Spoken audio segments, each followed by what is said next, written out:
Monday evening. Welcome to another episode of Outlaw Radio. My name is Kevin Barnes. I am the host of Outlaw Radio, the militant with a microphone, the mouthpiece of the movement, aka the Negro Whisperer. Welcome aboard for another edition of Outlaw Radio. Happy to be here. We have a number attached to the show, and that number is 262-202-5131. Our chat room always pops, so if you want to get involved, you can do that as well. So welcome to Outlaw Radio. I hope y'all doing all right out there. It's been a while since we've been on. Haven't been on since last Wednesday. So there's a lot to talk about. If you are into the foundational Black American angle, this is the show for you. So we're going to talk about some things that are pertinent and relevant to foundational Black Americans. Of course, everybody has the right to their opinion, but this is what my angle on this whole thing is, to speak as a Black man. I do have a guest early.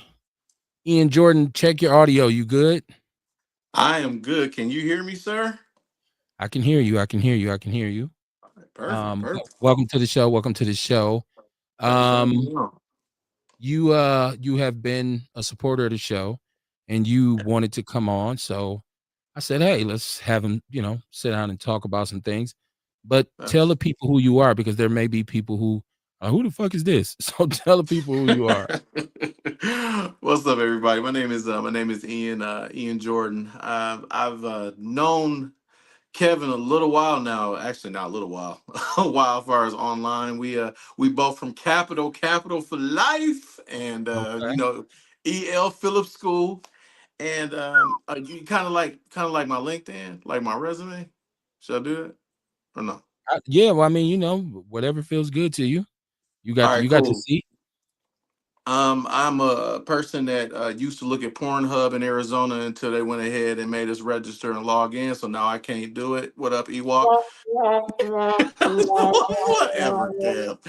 No, all jokes aside, I'm an entrepreneur. I'm from Milwaukee, Wisconsin. In addition to that, I do a lot of social media content in regard to just conscious behavior, as far as how things really are. I did a lot of work with the Republican Party in regard to some of the gubernatorial campaigns. I saw the direction that they've been going over the past decade. And when I say that I don't understand how any of us could ride with this version of the Republican Party, it's just it's my mission on why I do what I do online. So, But okay, so speaking politically, you um identify as a conservative, correct? yeah, fiscal conservative. Yes, sir. Now, at one point, you were affiliated with the Republican Party, were you not? I mean, you Hmm. were a Republican. Yeah, well, I never really wanted to be in the party, but I liked the politicians they had. I liked a lot of politicians they had.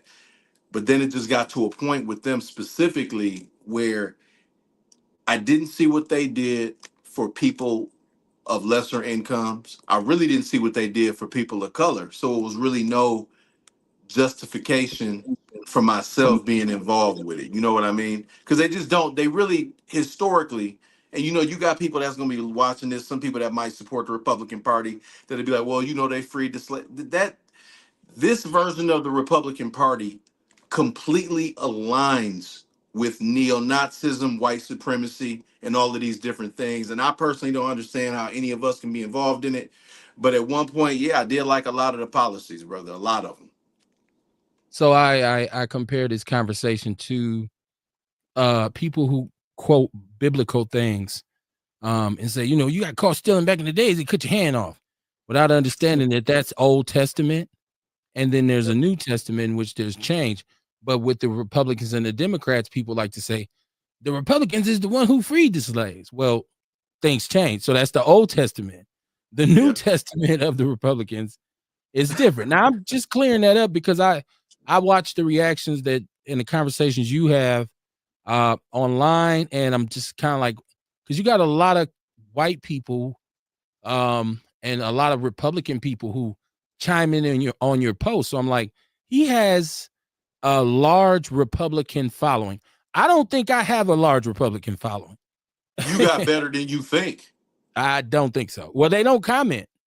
They They know a don't, lot of well, them watched. Christopher Lawrence watched last week when I got into it with him over that Charlie Kirk dumb shit. I have no idea who that is. So Oh, my fault.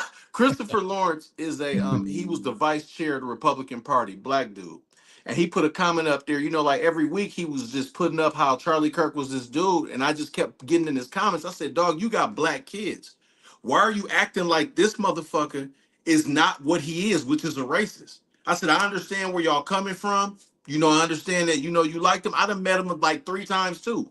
But he's a fucking racist, bro. Anybody that can go to predominantly white universities and misquote statistics about us to make us look bad, there's nothing else he can be. You know what I mean? So I've been going back and forth with a few of them like that, and my God, Orlando don't think he a racist either.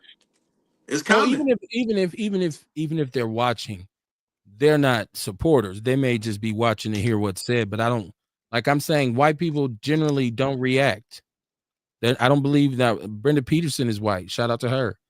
But I don't, and You. Scott Epstein, who's the troll,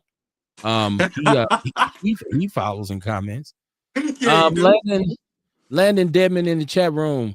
How you doing, my brother? He says blessings. Same to you, man. What up, Landon? Ewok up in AZ, man. What's going on, Ewok? Y'all hit us up. Jump on the line. Whether you leaving a comment or whether you're trying to really get involved in the conversation. It's Outlaw Radio Live. I haven't been on since last Wednesday. So I usually on Monday nights we just try to catch up with things. Messy I Monday. look at well, it can be any day can be messy, right? Like, if somebody got some shit to talk, I'm a cheerleader for foolishness in that regard. I Yeah, might you just are. say, okay, let's hear the shit then. So, and I want to say that in regards to our sister group, we have a group. I set up a group, I don't know how many years ago. It's called the People's News Network. And it's, for me, it's my own personal BET. And it's kind of changed over the years because initially it was mostly just political stuff. And it actually was called a 414 Freedom Gang. I changed the name of it to the People's News Network. And, now it's become a place where I see people are comfortable posting other platforms. And there's a brother, this brother, Brendan Hughes, I think his name is, he Uh-huh. posts everything. Sometimes he's posting my show and I'm like, I wonder, dude, no, this is my Facebook group, right? So so people chime in, and like Yeah. anything that black people are going to do nowadays, there's white observers, like you said. Yeah. I don't consider them supporters, but I know if they stumble across a post in the group, they're going to say, well, what is this? And so they make comments. In particular, Scott Epstein. Now, people have to understand, just because it's my group, I'm not in it all day, every day. As a matter of fact, I rarely comment on any post. I post a lot in there Yeah. for my memory's sake. So sometimes I might just be carousing, as they say. Did you And I'm read some just of the kind of, comments lately? I read, no, I don't read them daily. I No, read something lately. today. Yeah. That it was an extended conversation. First of all, it wasn't my post. It was Scott Epstein, Yep. who is around these parts. It's like everybody knows Scott is Scott. He's a racist white dude that don't like black people. But for some True. reason, he's always watching. So I can't fault him for that. You know what I'm saying? Scott inboxes me. Scott, we're not friends. We're not partners. We're not brothers. For some reason, he'll do Kevin this, that, and the third about the show. I'm like, why? I've asked him, why do you think I give a fuck what you think? I mean, I've known He don't understand that shit, Kev. listen, I've been doing this show 11 years. Scott has been around at least 9 of them. That's how far back this shit goes. He a glutton So, for punishment, Kev. well, no, but when he says something, people act like I'm supposed to be, take this down, take that. I'm not, that's not what I do. I was in that one. I don't have time to be going behind every post. I'm taking that down. I'm not gonna let him say this. I'm not gonna, I'm not gonna do that. People say what they want to say. If you don't, and I have a moderator, shout out to Anthony McGee. If somebody else feels like they could be a fair moderator, like you can't just kick people out the group because they don't agree with what you say. And I Nah. think Anthony does a good job of that. When something's extreme, he will hit you with the So shout out to Anthony Warden. Shout out to Anthony Warden, who I grew up with.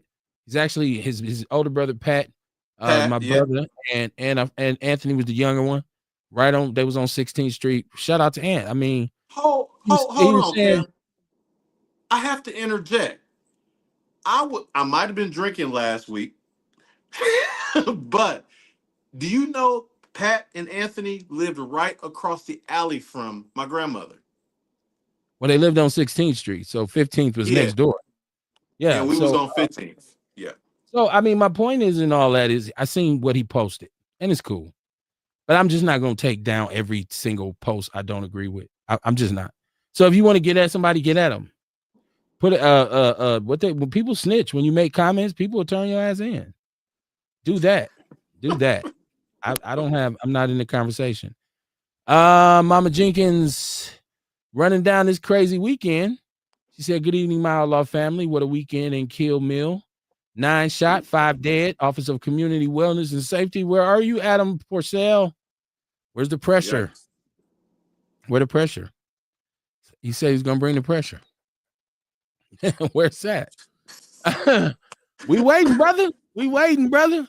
Orlando said, family. Mariah Johnson, family. How you doing, family? That's my cousin, Uh, Mariah what up? Johnson. What up, y'all?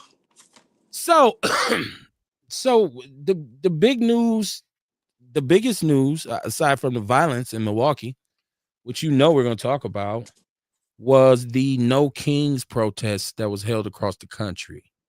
Mm. And so this is a movement that, in my eyes, and if somebody else has better beans, then let me know. This is basically an anti-Trump thing, anti-MAGA thing, because we keep hearing the rumors and the people saying that there won't be another election, that Trump somehow, some way, his ultimate goal is to become somewhat of a dictator and really tear down the way politics, the way elections are held in this country. And one of the main things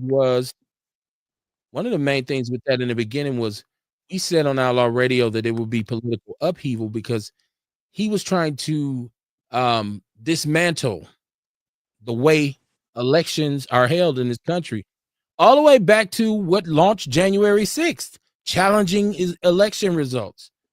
It's ironic that there's some doubt cast about whether or not he legitimately won his last election. But 7 million people. I think this was the last count. This is supposed to have been the largest mass protest in the history of the United States of America.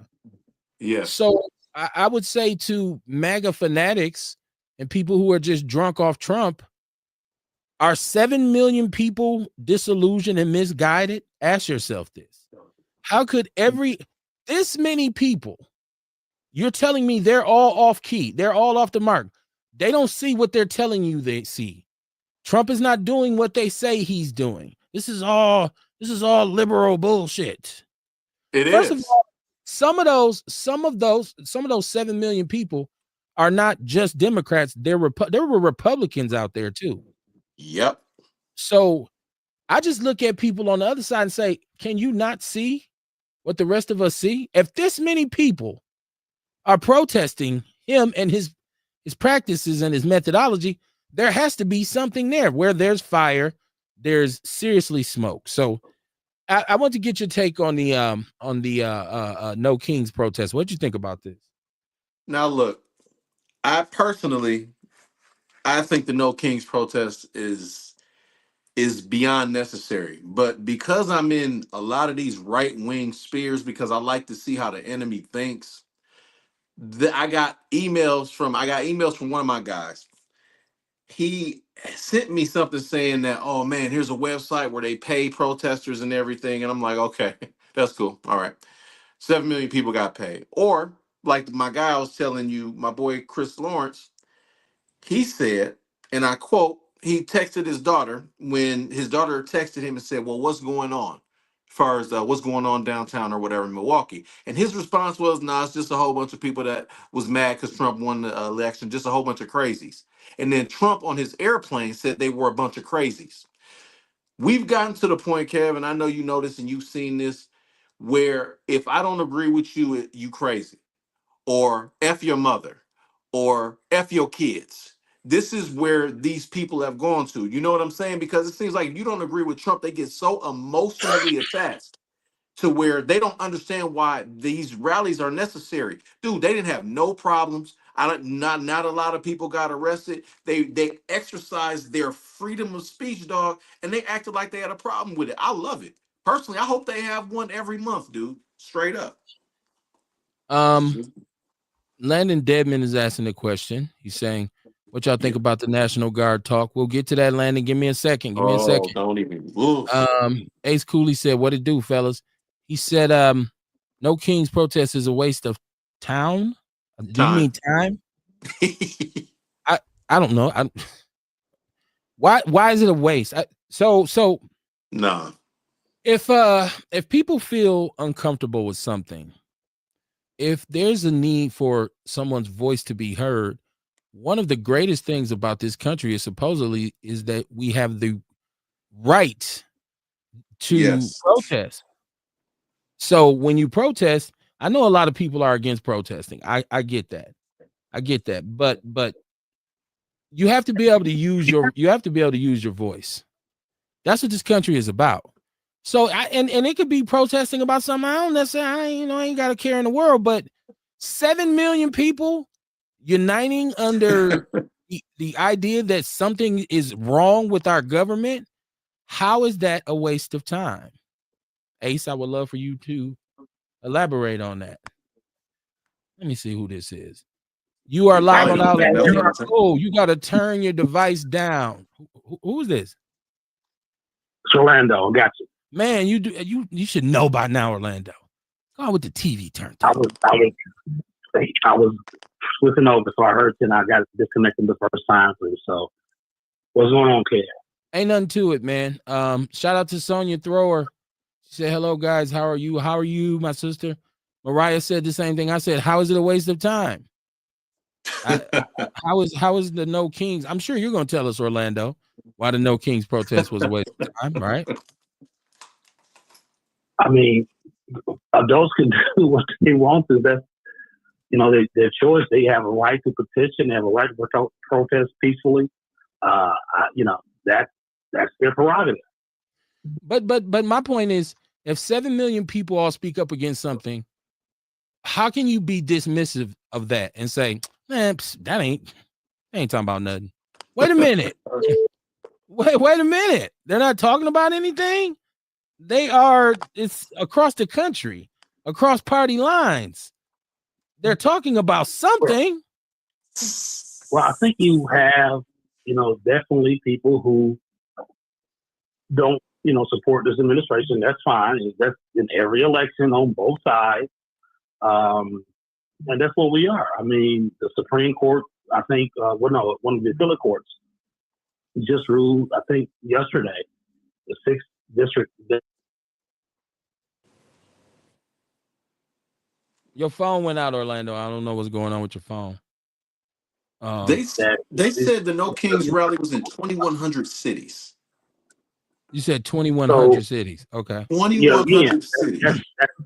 That's that's their prerogative to have whatever protest they want to have. No one is discounting that, some people are not happy with the administration. But when you have, was it 61%? Was it 61%? I saw that approval rating for Trump, I do believe.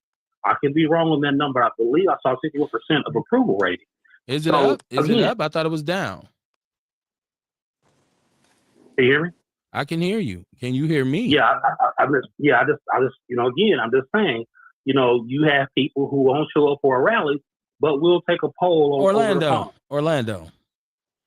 Hold on, because what you just said was pretty inaccurate, wasn't it? Do you want me to read the poll numbers? I'm looking now. I'm looking at the latest one from 2 days ago. The Gallup poll. Yeah, 61%. in favor. It's 44 points. It's 44.2. I'm going to do the back check too. The Gallup poll is 40%. Down. Disagreement 56%. The Reuters poll or Reuters, August 13th through the 18th, 40%, 54% disapproval. Pew Research Center, 38%, 60% disapproval. CNBC, 46% approval, 51% disagreement. And it goes on. I posted that on my Facebook page. Hold on, Ian. Hold on. I got a caller. Yeah, Caller, you live. Who's this? Caller. 88. I don't know what's going on with my phone, y'all. He right. They went up somewhat. No, go ahead. We were just reading what it is. What was said again, Ian? The CNBC poll went down from August from 46% to 44%, but you got other ones that went up, like the AP North one. I believe he was at he was trending at like 35%. He's 37%. But the thing is, if you look at all of these disapproval ratings and these disapproval numbers, this is historically horrific. This is I just wanted to cover the hold on. I just want to cover the fact that Orlando says 61%. It is not, in fact, 61%. It's actually it's actually at a low. I got another caller who I was able to add to the call. Caller, can you hear us? Yeah, I can hear y'all. Okay, now is this Anthony? I mean Ace. Who the hell? Why do you keep calling me other people? Because I don't know who it is. When I say who is this, I need for you to tell me who you are. Oh, you don't know this number. This is Sean. Good Lord. Who is this? You know who it is. Is that on your birth certificate? Sean Moore. What it do, man? How you doing? Why you gotta say my whole name? Yeah, God damn. It's on your Facebook page, man. You know you done been on the news, right? What's going on, man? What's going on, bro? What's going on? Man. This motherfucker crazy. I don't know what y'all was talking about, man. I thought y'all might have been speaking on some mental health tonight or something. No, we ain't. No, it's Outlaw Radio Live. I don't have anything. I mean, when we start to talk about some of the violence, maybe the topic of mental health. About Trump, though, right? I was talking about the No King protest. That's what we're talking about. And Orlando's on the line, and he was saying President Trump's approval rating was up when in fact it's down. So we just had to make that point. Well, I'm still looking. So it is kind of mental health. I'm still kind of looking for the poll. So again, overall, the big issue is, should people have the right to protest peacefully? Sure. Who cares? Go protest. Yeah. No. But that's not what I asked you. I asked you, did you think it was a waste of time? Remember? It's not for me to determine how you feel your time to be a waste of it. That's not for me to say. You don't feel? Do you personally feel like it was a waste of time? Yes or no? No. Thank you. That's it. Right okay. That's what you want to go do. You said that. We heard that. We heard that. Okay. Let me go to chat room. Where's the 61%? Hold on, Ian. Hold on. Let me go to my chat room. Orlando says, I mean, this is Ernest saying Orlando, I'm going to the chat room. Yeah. Hold on. Yeah. Ewok is in the chat room. He said Orlando be a good nigga for Massa. Mama Jenkins, this is Ace Cooley. He said, what I mean when I say it's a waste of time, nothing is going to change under this administration. Stephen Miller is only going to make that protest into some sort of terrorist threat. Erica Hunt said, what it do, Outlaws? What's up, Erica Hunt? How you doing? Shout out to the chat room. She said, you know, Republicans lie all the time. Shout out to Brenda Peterson. She says, when old white people come out, it's most definitely not a waste of time. Having it in so many cities made it accessible to elderly and people with disabilities. She says she's seen a 97-year-old veteran, old woman, a 97-year-old woman out there, not veteran, 97-year-old woman. Earl Henning has to say what he says at the beginning of every show. Fuck Donald Trump and his friends. And he said Orlando's an ass kisser. Brenda Peterson is speaking to Sean. They are laughing in the chat room. This is Earl Henning. Shout out to Earl Henning in the chat room. He said, "What it do, my brothers? Love, yes sir, yes sir." Oh, Erica, you went to the one here. That's dope. That's dope. You went to the No Kings joint here. Mama Jenkins says, "We have had 47 presidents, and this fool is changing the White House, making a ballroom and a bar." Damn. I love her, man.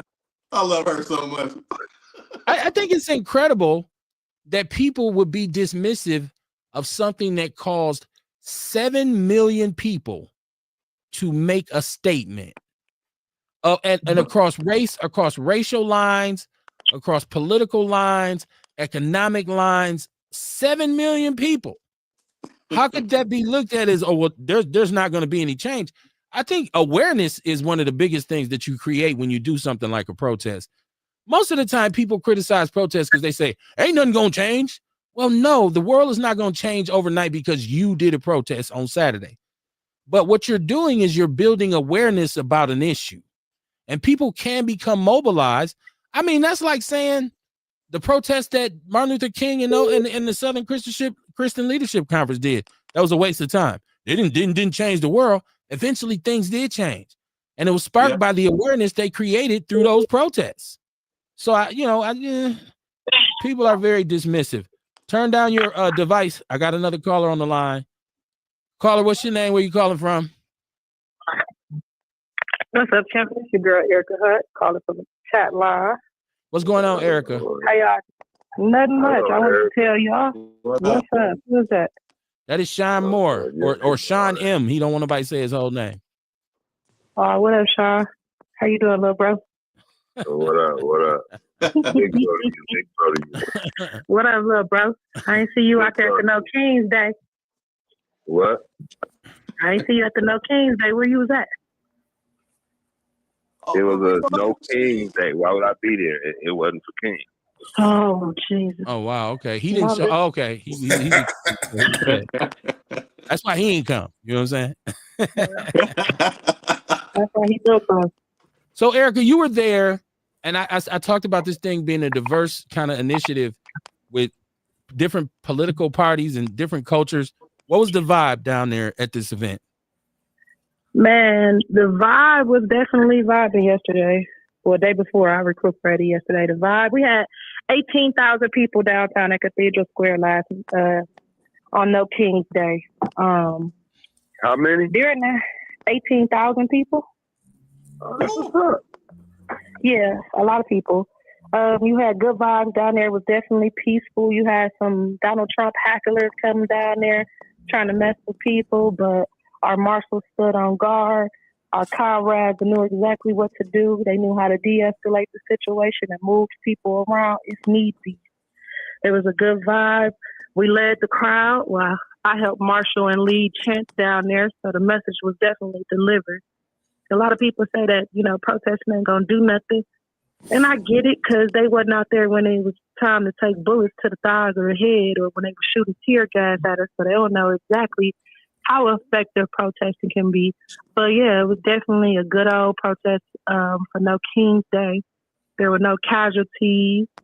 The Donald Trump supporters, they showed up very few, very, very few, just a bunch of people who wanted to show off their nice cars, but by the time they heard my siren on my blowhorn, they just kept going. So let me ask you a question. First of all, and this is where I always have an issue with protests, because there's no aftermath, meaning there's no follow-up. Like, so you got people out, you got people mobilized. What's the net? Is there some plans? Like, was there voter registration there? Right. Like, what happens today? Right. Besides us having a lot of pictures to post on social media, what did people take home from that? They took home information. There was multiple groups who have been working consistently for the last year and a half or so. The ones who actually were out there telling y'all don't vote this stupid, crazy clown into office in 2024 were out there. SEIU was out there.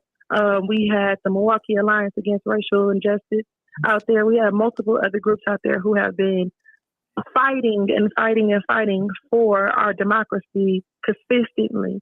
Like, there's a lot of organizing that's already going on, a lot of tools that are already in place that people can get involved in So if you want to know what else or how to get involved, definitely pay attention to my timeline. I shared the different groups that were out there organizing.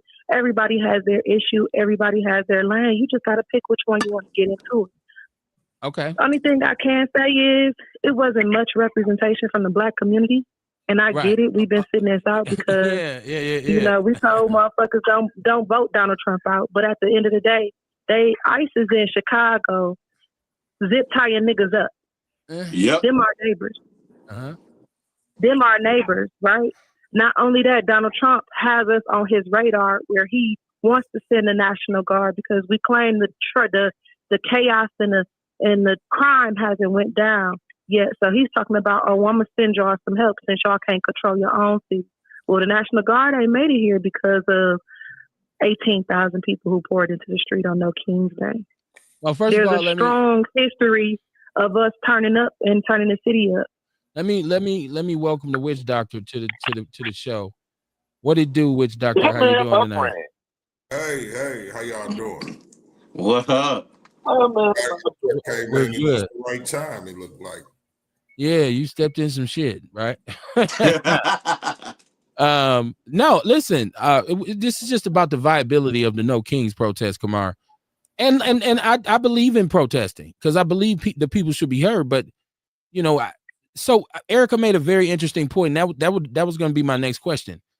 Our presence at these events is not heavy because I feel like in a lot of ways, some of this stuff might be for more assimilated Black people because you have to be careful who you affiliate yourself with, right?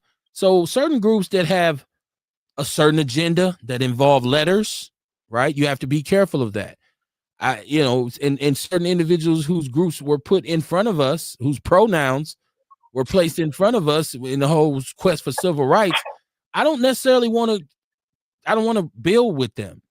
I'm really just worried about us at this point. I just worry about us. I don't Latinos for justice. Yeah, man, Simon, but I'm not going to protest. I mean, because I don't see some of these groups holding us down, and they never have. People say, Kev, that's petty. But you'll notice you don't see us at a lot of this stuff because we feel indifferent. Like we feel like you said, 86% plus of those of us who voted still voted for Kamala, even though we thought she was a joke. I didn't take her seriously as a candidate, but I was voting against the ideology and the methodology of white nationalism. But this is what people wanted. So yeah, our presence wasn't heavy there. I totally understand that. You know what I'm saying? And I think we should be chilling. Like, why put a target on our back? I remember in the beginning when they was just out there in LA, man, they was telling, like, it was a thing going around saying, Black folks, stay out of this. We got this one. Yeah, man. We don't need y'all help. It's the Vietnamese dropping those leaflets in the jungle all over again.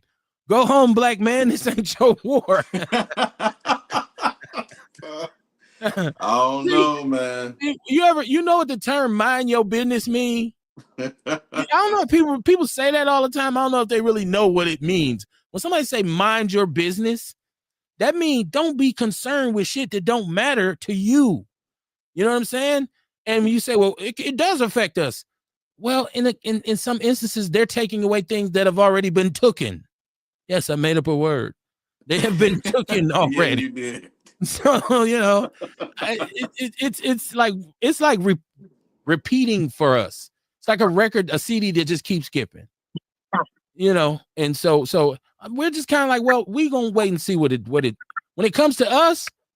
That's who we need to be worried about. We're always Captain Saver, bro. This is Ace Cooley in the chat room. He said approval for both parties are shit to the American people. Mama Jenkins is shouting out Milwaukee. Shout out to y'all who get politically active in them streets, y'all. Y'all gonna do that damn thing. John Fletcher said, what up, Outlaw Radio? It's cold. It's a cold world. You better supply your own heat. You ain't never lied. I like that. You never lied. What is that, Slim Capone from the show back in, the song back in the days? I have to bring hip hop into it some way. Slumdog 20 bucks said, is it a protest or a contest? See, the whole chant thing for me, I like that too. the chant thing for me has always been, you know what I mean? Like, because I used to go to protests when I was running with the Panthers, and you know, somebody would start up a chant. Somebody got to turn their device down. I'm getting an echo. I don't know who that is. They would start a chant, no justice, no peace. I was always kind of leery about joining in the chant. Like, I'm not a chanter. I'm cool. I mean, I don't. So that kind of thing is, but like everybody has their lane. If that's what you do, I mean, I would love to touch in on that though. Go ahead. I mean, I am a chant leader. Okay. You know, same way I used to be a cheerleader cheering on the basketball team. You can see the spirits in the basketball players get uplifted when we cheering, rah, rah, hey, hey, when you make that basketball court. It's the same way for the people in the community. Their spirits get uplifted when they hear those chants. It's the same way when you at church and we hollering hallelujah and amen. It's all part of manifestation. Yeah, once again, and to improve the mentality of people. I miss out on that because I play football. Worrying about the cheerleaders to get your shit knocked off. We never noticed the cheerleaders unless it was halftime at homecoming or we was walking off the field like, damn, I didn't even know they was here because I mean, but and that's fine. I love that's fine too because that just shows you how focused you have to be in your position. Thank you. But at the same time, when you make that touchdown, that confidence, that arrogance, and a football player who made that score is going through the roof, and that's why niggas slide on their helmets or do they? No, that's not why. That's not why. Why not? Why don't you celebrate that victory? Y'all do that for the fans, for the sidelines, for people that y'all are entertainment doing timeouts and stuff like that. Cheerleaders. Figuratively. Come on, man. You ain't never been to a crowd you ain't never been to a football game that ain't got no crowd in the fans. No, what's the energy of the players on the field? You're correct in that the cheerleaders do get the crowd into it, but what I'm saying is the metaphor, and we're talking about cheerleading because we were talking about chants. The whole point in that is the people who are in the fight that's really out there fighting, they're not like driven on by the cheerleaders, and so so the people that are there that are focused, that are looking for answers, that are looking for action, a lot of them are not going to be in the chant line. Some of them are. No, that's a distraction. It really is. Okay. You got to learn how to separate yourself from the distraction. That's a good point. But I get it because there was a difference between me leading chants and other organizing chant leaders. You get what I'm saying? Where I'm leading chants and the chants that I initiate can be warnings of safety. For instance, we had a car who wanted to come on into the traffic of the people. They got mad, but our marshals talked them down and de-escalated the situation. They busted a U-turn and turned around. But at the same time, one of the chants I may have to cue off. You sound like somebody's spokesperson. No, I sound like the activist that was out there helping leading 18,000 people. I'm just saying. No. Put that on. Like we about to go right into Sean, that's my customer service. Clock that, Sean. Oh, okay. That's what clock that, Sean. If I come out here being reckless, then you ought to be telling me I'm not being ladylike. No, who says that? I've never said that to you ever. You're not being ladylike. This is Messy Monday. You know, it is what it is. But I mean, I don't take 5 minutes. Yeah, you just made Sean clock that. She checked him. She put him on notice. I was down there leading 18,000 people, cuz. Let me go to the chat room. Chat room popping. Earl Henning says Orlando. Somebody hung up. Who hung up? Eric, I think y'all done pissed Eric off. I wasn't trying to do that. Or did all my calls drop?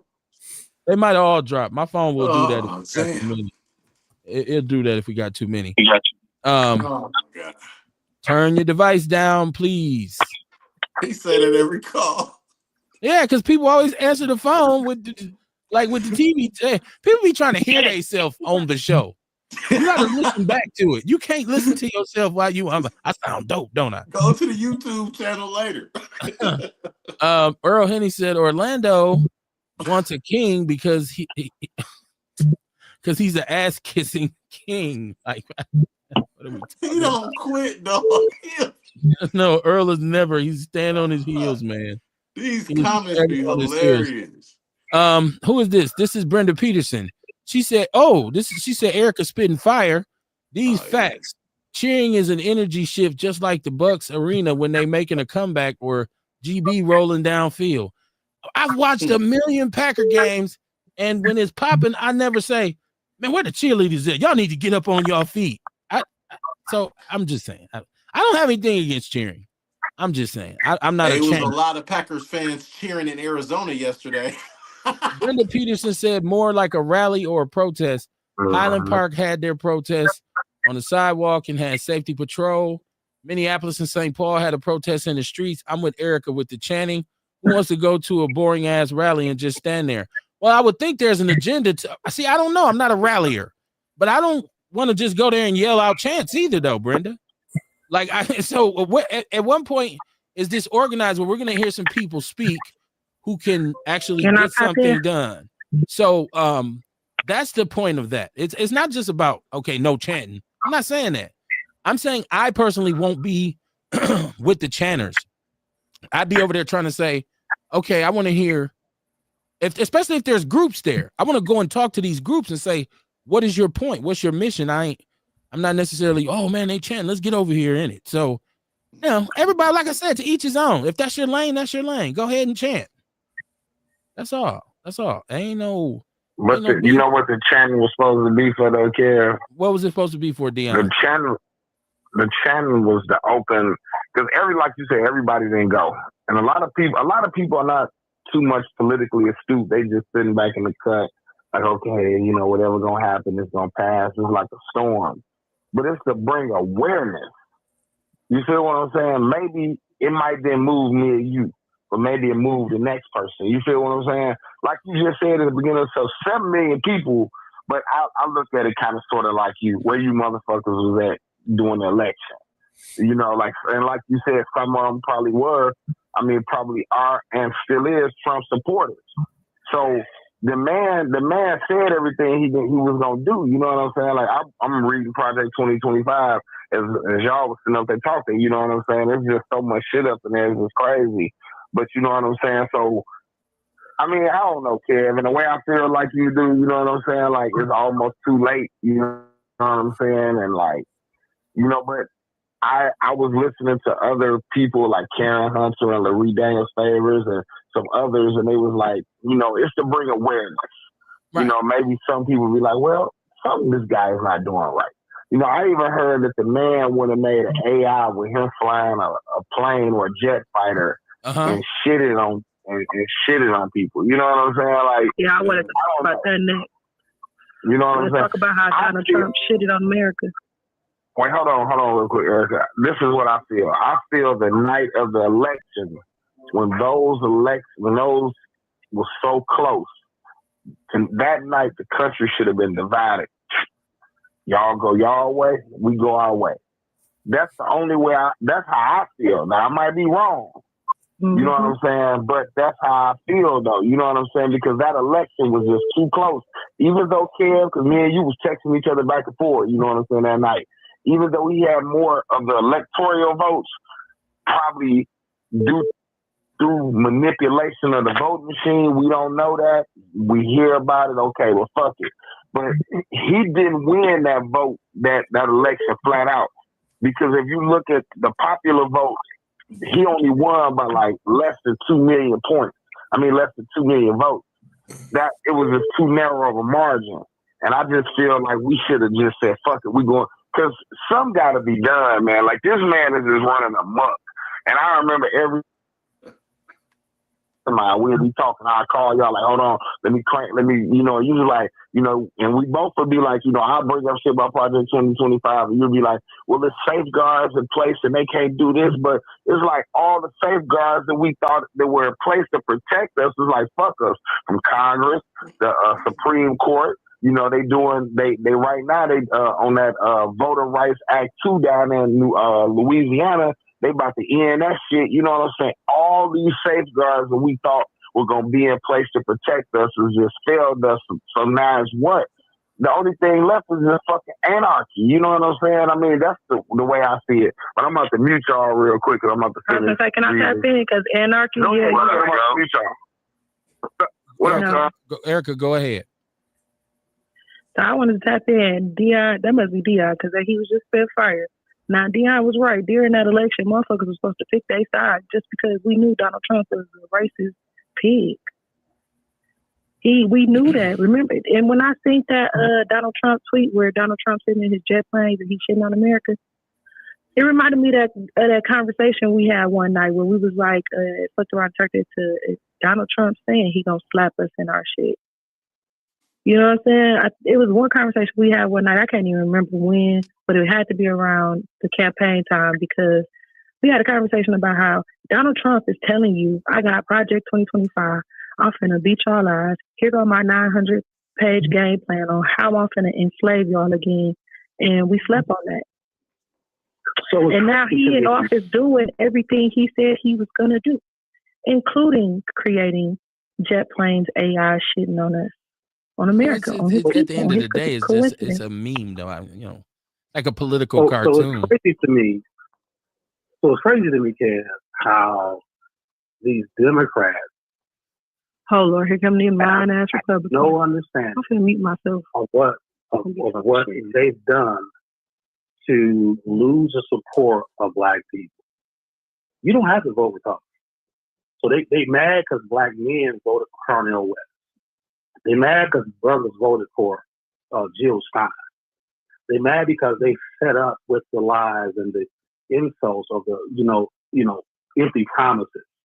It's crazy how they have the best interest. But Orlando, let me ask you a question. Let me ask you a question.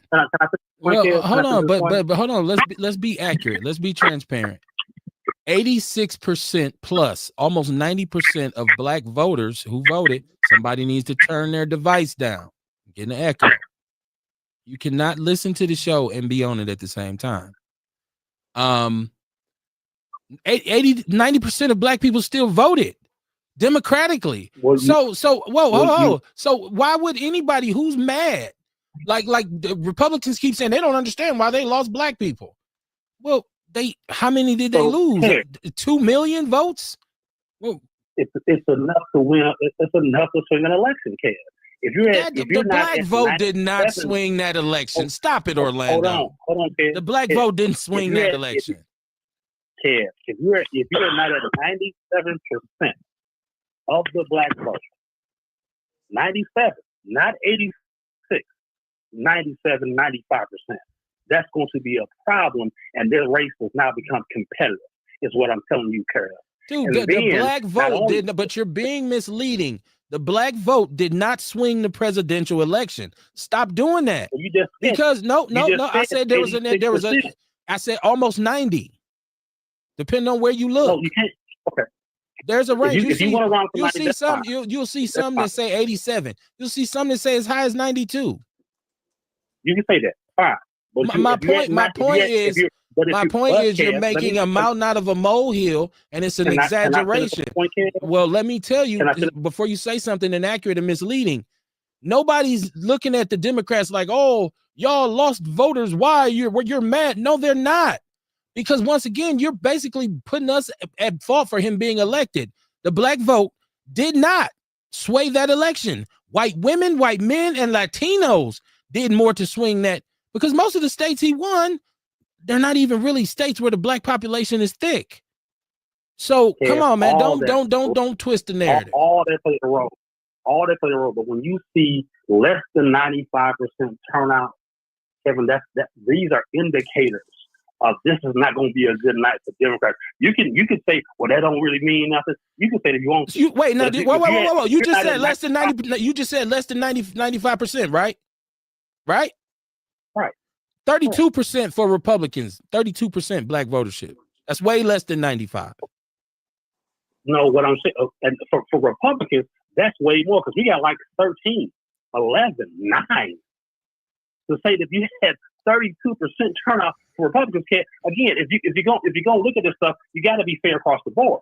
No, you're twisting it. I am fair. You trying to twist it because what you do is You are basically in charge and responsible for bringing black voters to the Republican Party, and you represent the black conservative Republican. So what you're trying to do is create a scenario where what you doing is so effective. You, Orlando, you ain't turned you have turned no black Republicans on in this state. You ain't had nobody convert. You ain't converted not one black person in Milwaukee to the Republican Party. Stop it. What I will tell you Stop it. What I will tell you is, Kev, you could get loud. Kev. I could just cut you off. I don't have to get loud. You could. What are you talking about? If you said 30% up from what, though, Kev? 30% black vote? What was it? There's a 12. There was a 12% increase. That ain't shit. Again, Kev, you continue to say that the black vote on margins don't move nothing. Okay. It didn't move this election. Stop selling that false narrative. The black vote didn't swing this election. You putting the blame on us once again. It's not our fault. It's not our fault. We didn't vote Trump in this motherfucker. They gonna try to put that shit on us. Hey, because the black vote increased, I won. No, the truth wins. The truth wins, not misdirection, not misinformation. The Latino vote came out strong. We ain't talking about them. This ain't no Latino show. This ain't Outlaw Radio. It's Outlaw Radio. The Latino vote came out strong. You're right about that. But when the black vote is at 82% and not at 95, 90. Where you get 82 from? See, you change. You stop. Listen. 85. Let me go to the chat room. I'm confused. Let me go to the chat room. Let me go to my chat room. Mariah Johnson in the chat room. I'm going back because I'm behind y'all. She said the Packers don't have cheerleaders because they're a distraction. This is Earl in Orlando going at it. He said Orlando told Earl to grow up. He said you're too old to be this silly.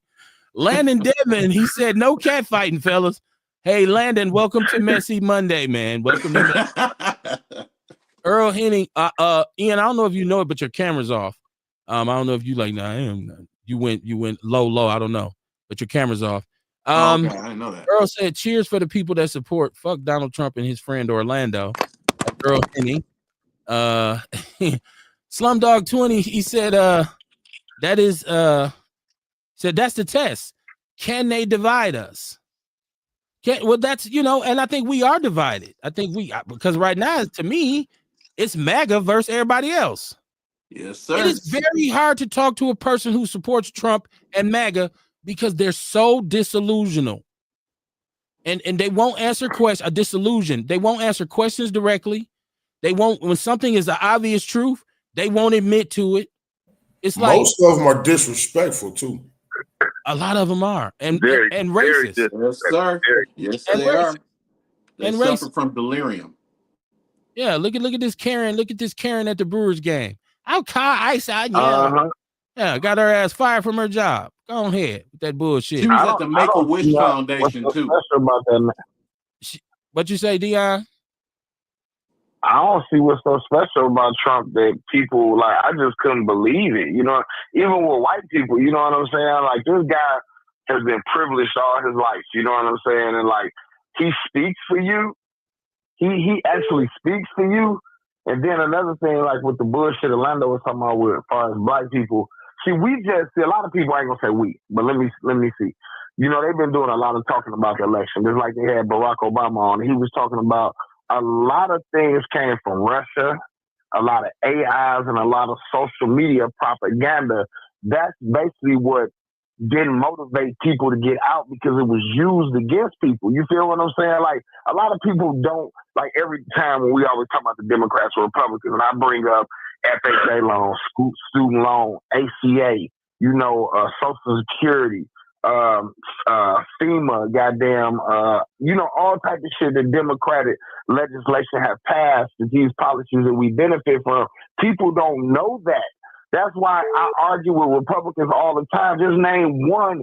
Go back to Nixon. What type of policy have the Republicans passed that we, as a people, not black people, but as American people, benefited from it? And they just you don't hear nothing. So I don't even want this to turn into that. I don't even want this to turn into that because, first of all, I'm not a Democrat and I'm not a Republican because I think both parties are full of shit. Okay. Yep. So I'm not riding for the Democrats or on this so-called plantation that exists in their head. I'm for black people. That's who I'm for. That's on the only group of people that I'm worried about.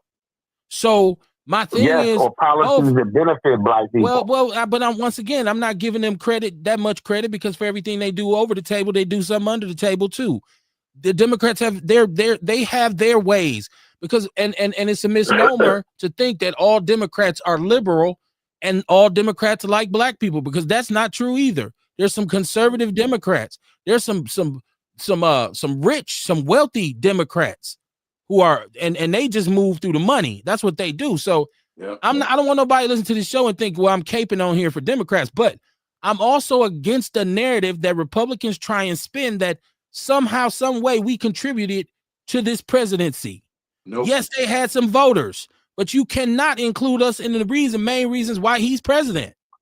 And if you are one of those 2 million voters, I would just ask you, how is it that you managed to support a certified, proven white nationalist? That's what you did. Now, if you believe in white nationalism and you're black, something's wrong with you. That shit sound wild. So this ain't about no Democrat or Republican. This is about reality versus imagination. And if they will try to do that, they'll try to spin you and say, well, see, what they got to understand is the Democrats is mad because we start taking their voters. No, first of all, there's always been black Republicans. If I was a black Republican, I'd be offended. We wasn't talking about mental health today. I didn't mean to, but listen, there's always been black Republicans. So if I was a black Republican right now and Orlando said something like that to me, I say, God damn, what you mean? Shit, I've been a Republican forever. So what? We wasn't here because we got some new people who came along. And I'll tell you this: most of the black people, most of them who voted for Trump, are not really educated on policy. The policy that Dion was talking about, they wasn't. It was a fad. Yeah. It was a trend. It was like the Tootsie Roll. You know what I'm saying? The dance, the Tootsie Roll. It was like Living La Vida Loca, some shit like that. They just jumped on Trump because what was their number one thing? He a businessman. He a businessman. What does that mean? Mm-hmm. He's a businessman. He's standing on business. Right, a failed business. But also though, we also have to understand too with that, Trump has been, I don't even want to say it, but you certain rappers you heard saying, his name. Like when Nelly was like, let me in now, Bill Clinton, Donald Trump, you know what I'm saying? Like in certain aspects. So that kind of was a nail in people's head. And then, but I don't know about the first election, they probably took it as a joke, but this one was very serious. And there was a lot of stuff behind him, and people were like, oh, no, he's not going to do. You even heard Orlando say something about the Project 2025. Then he'd come back and say, well, there's certain key components of it that I really like.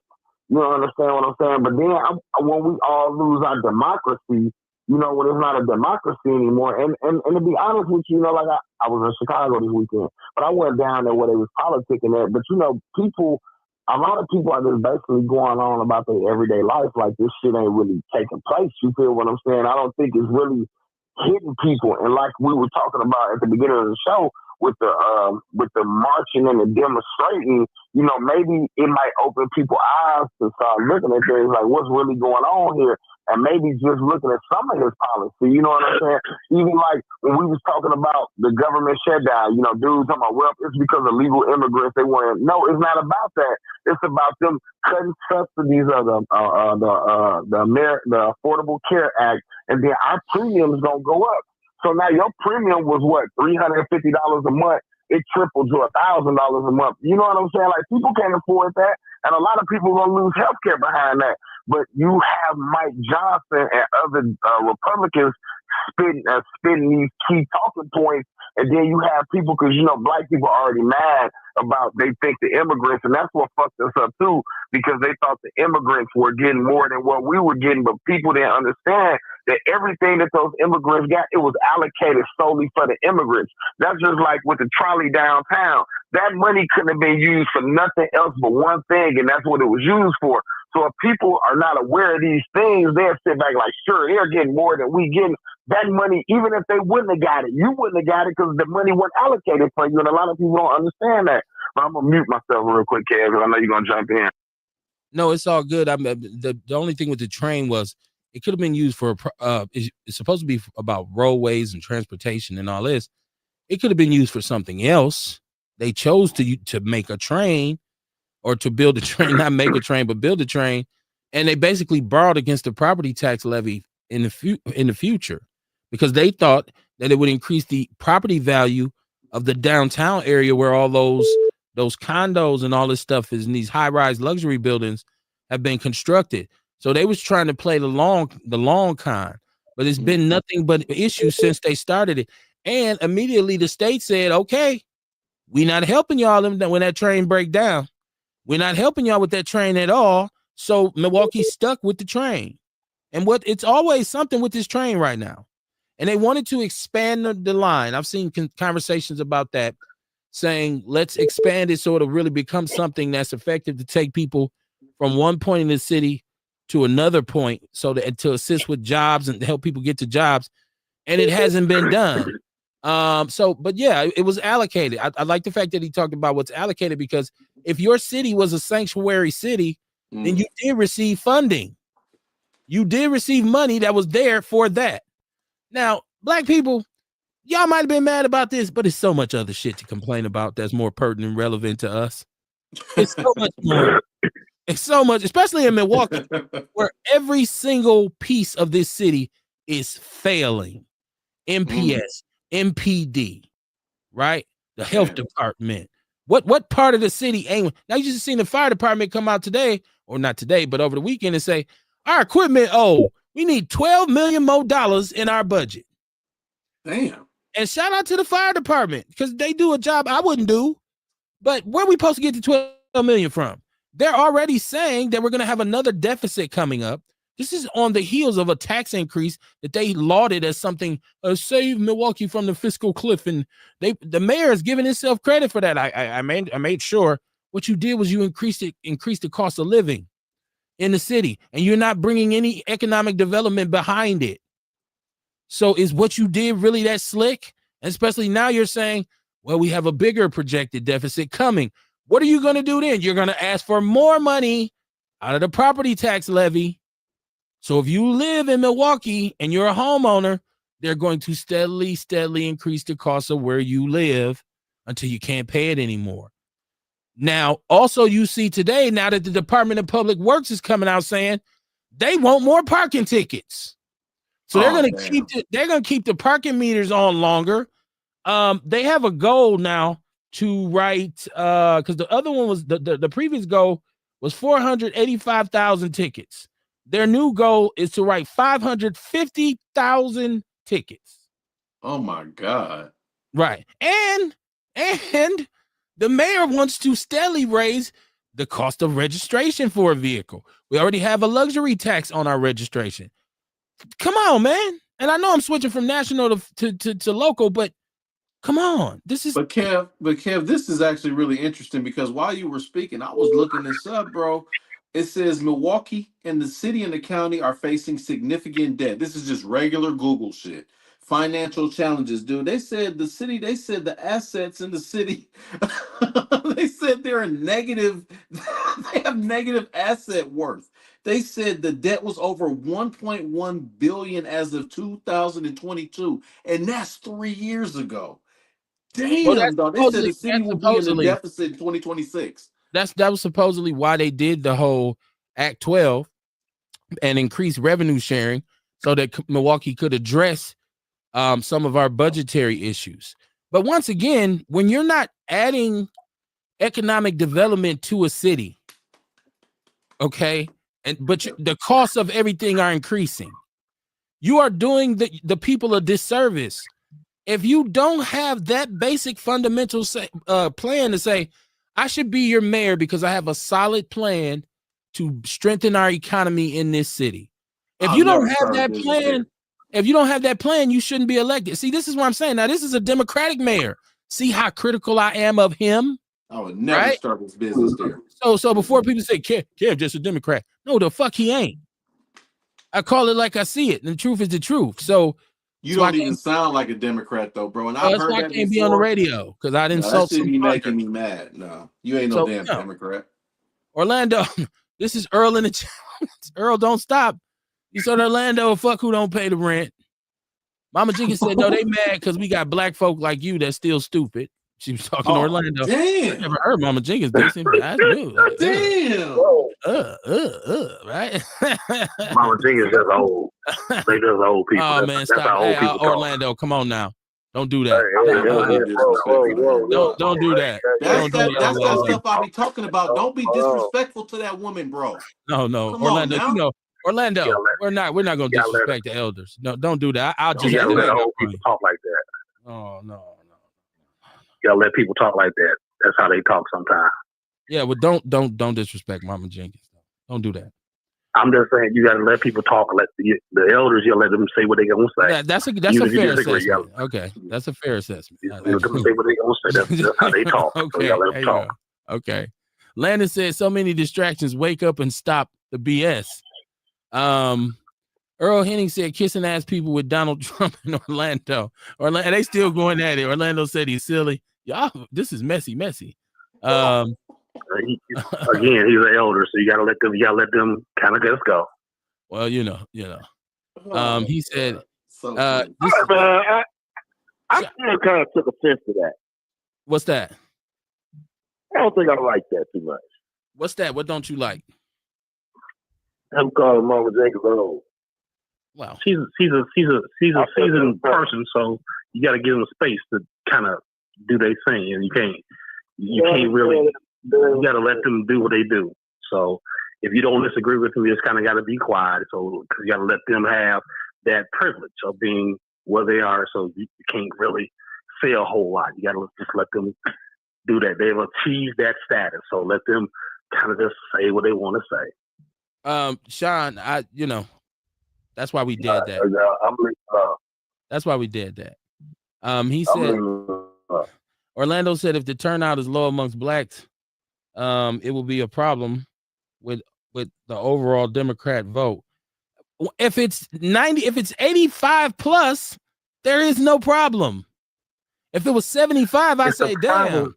I'm not even finna keep going with you. No, Orlando. I'm not finna continue that discussion because you're gonna keep trying to twist. You try to twist shit on there, and that shit's not cool. Earl Henning says it's a lot of spaces Orlando can't take his black ass with white people who love Donald Trump. Ruben Anderson said true. He's not agreeing with that. He's agreeing with what we were talking about. He said, yeah, check that in about the disrespect to Mama Jenkins. Yeah, no, we're not gonna do that. Mariah said, respect your elders and hush. Slumdog said, exactly. Slumdog said, why doesn't the Milwaukee area not have a hockey team? Well, we do. We got the Admirals. I know that story too. Why don't they have a pro hockey team? Like, this is relevant, but not to knock you, Slumdog, but that was a left field comment.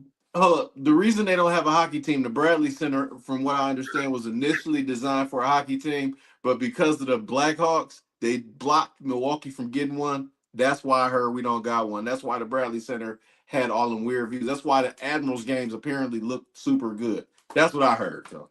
Okay. Yeah, I'm not up on my hockey news. Yeah. Mama Jenkins said, I got enough ass to take care of you and let you know how to get your head out your ass because we are not with that foolishness. She said foolishness. You know she gonna call it out. Ruben Anderson said, yeah, that was a real messed up comment coming from your brother. I don't think that he understands who Mama Jenkins is, and I will caution him to watch his mouth. He's straight. He's good. It's all good. Yeah, what the hell happened? Was any elder who would call my show or come on my show or comment on my show would get the utmost respect. I'm not, and we love Mama Jenkins, so that's not gonna ride. So she is a part of she's part of what's right with this community.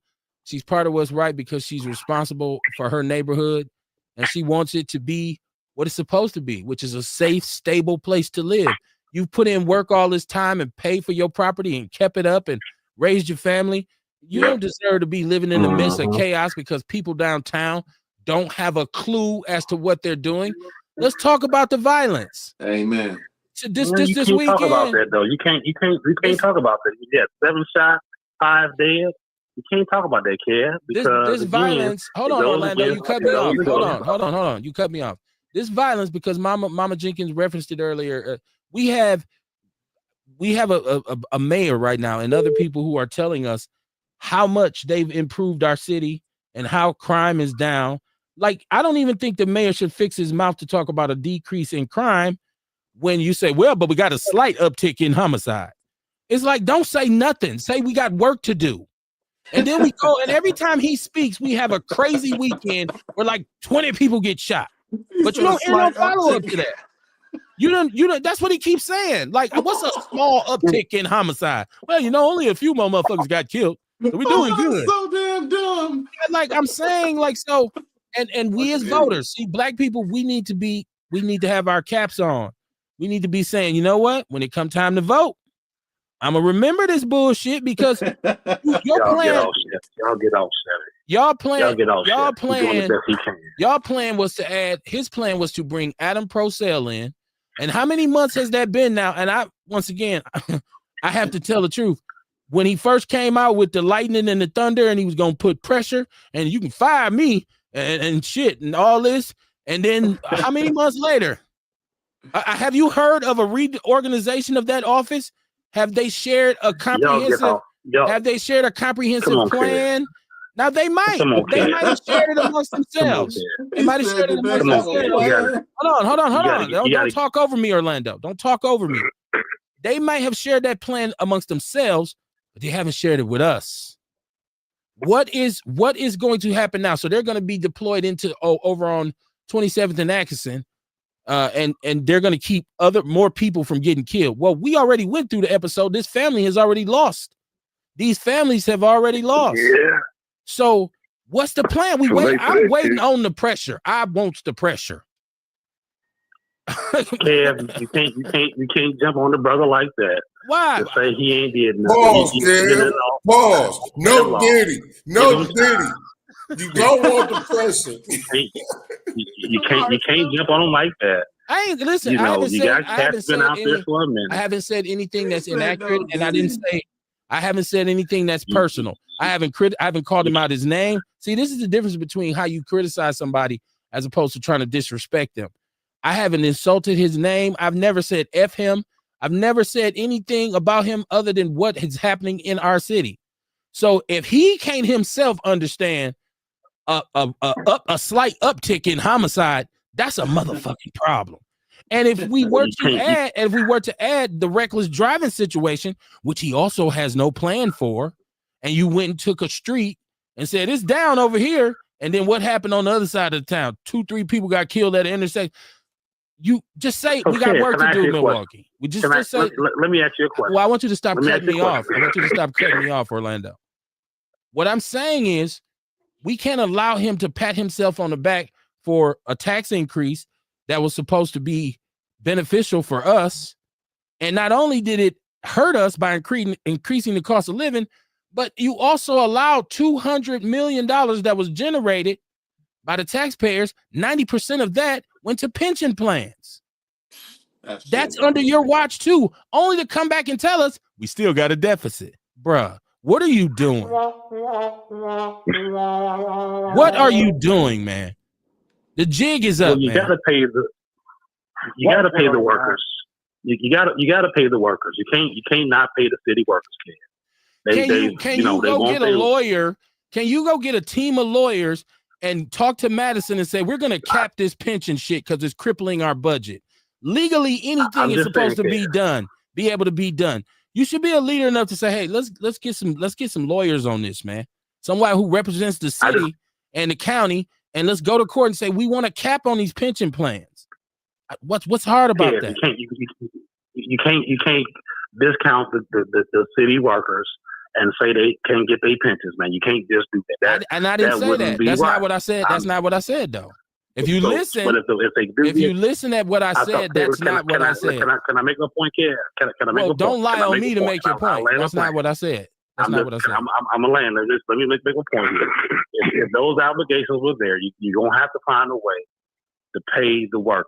Now, if the question is, was the tax increase or the tax allowance to raise the property tax meant to pay the workers versus what they initially said it was for, then we could have the debate. I'm not going to deny that. Let's debate about it. But you always want to debate with somebody. Ain't nobody debating with your ass, Otis. Listen. And once again, I did not say don't pay the workers. Do you know what the meaning of put a cap on it means? I didn't say anybody. Now, let me take a poll. Did anybody on this show hear me say don't pay them their pension? Did I say that? No, yeah, Trump if you said it. Because Trump don't want to pay government workers and he want to fucking fire them. The cap would be you wouldn't be able to pay them what they have negotiated for, bargained for. No, that's why we're going to court to dismiss what they negotiated. The contract, that's what we're going to, whatever they sign, that's why we're going to court to say, no, that no longer works. Fiscally, it's irresponsible. You're putting a value on people because they work for the quote unquote city over everybody else. Am I getting my goddamn pension plan increased? Don't nobody give a shit about my pension plan because I don't work for the city of Milwaukee. So if you work for the city of Milwaukee, you only deserve certain perks. And you having your pension plan damn near bankrupt the city and the county year after year shouldn't be a given. Put a cap on the shit. You work this many years, you get this. You work this many years, you get that. That's it. People say it's unions, and I don't care. Tie it up in court. You can't take 90% of $200 million, give it away, and then come back to me and say, can I give some more money? No.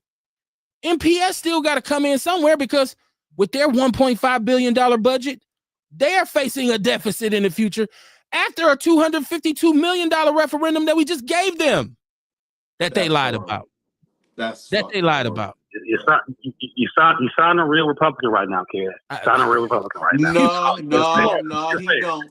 No, he don't. Because if he was Republican, he would say just fire all their asses and don't give them shit. If he was Republican, he don't sound Republican. Well, let him get a couple more drinks in him. He might just say that. And Kev, actually, Orlando, I don't drink during the show, so I'll know. Once again, a misnomer. What you say? Who was that trying to jump in here? He thought he had me. I don't drink during the show. What up, Ewok? What's poppin' with you? Ewok impatiently waiting for the pot to boil. And I just want to be honest, man. I want to ask Orlando a straight up question, man. What the fuck is it that you won't do, man? We know what you will do. What the fuck is it that you won't do? How do you wake up every morning and look in the mirror, man? I ain't done asking the question yet.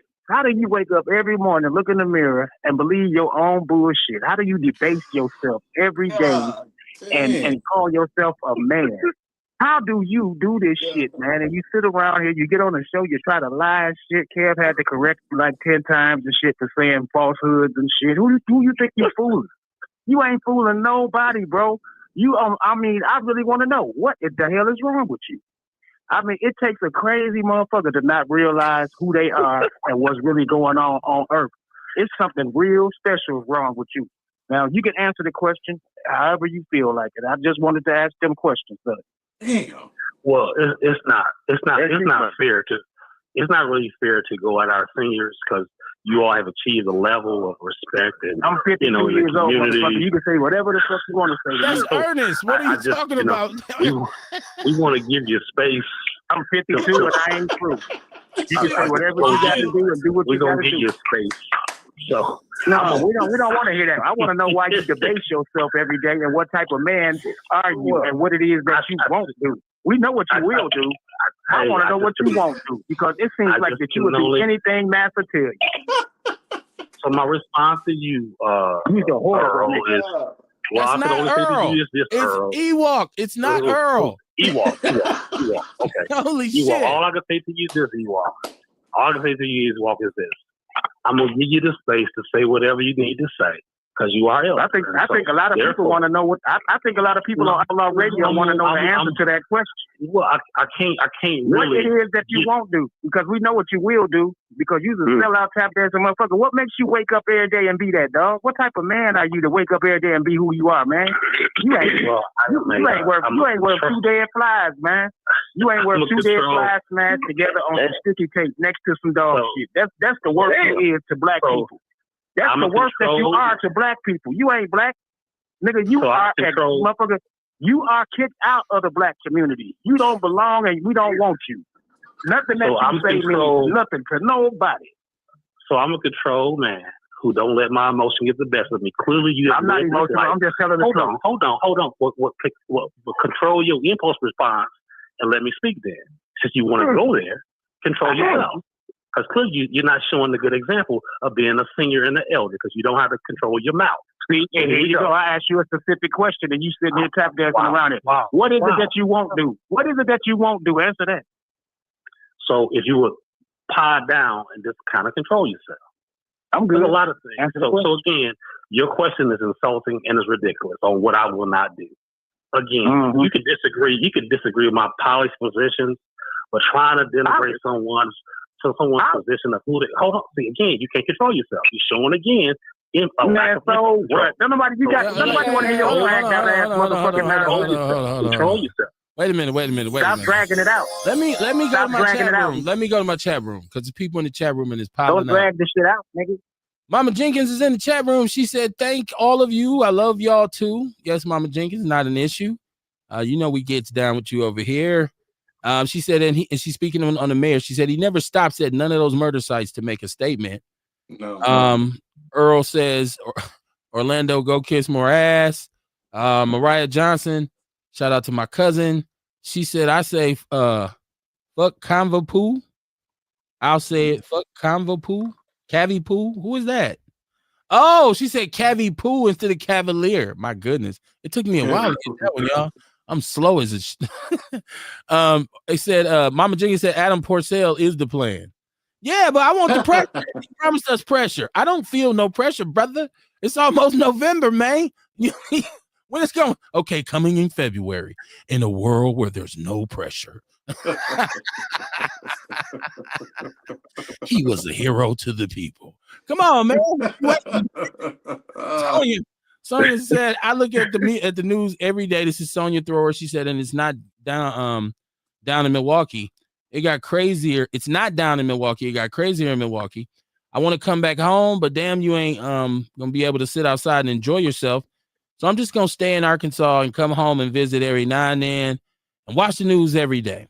And it's a killing every day, 3 or 4 times a day, and that's sad. It is a very sad situation that we have right now because once again, it's another failing mechanism because the Milwaukee Police Department is telling us we're overwhelmed. We need y'all to help us. And we looking at them saying, we paying y'all salary.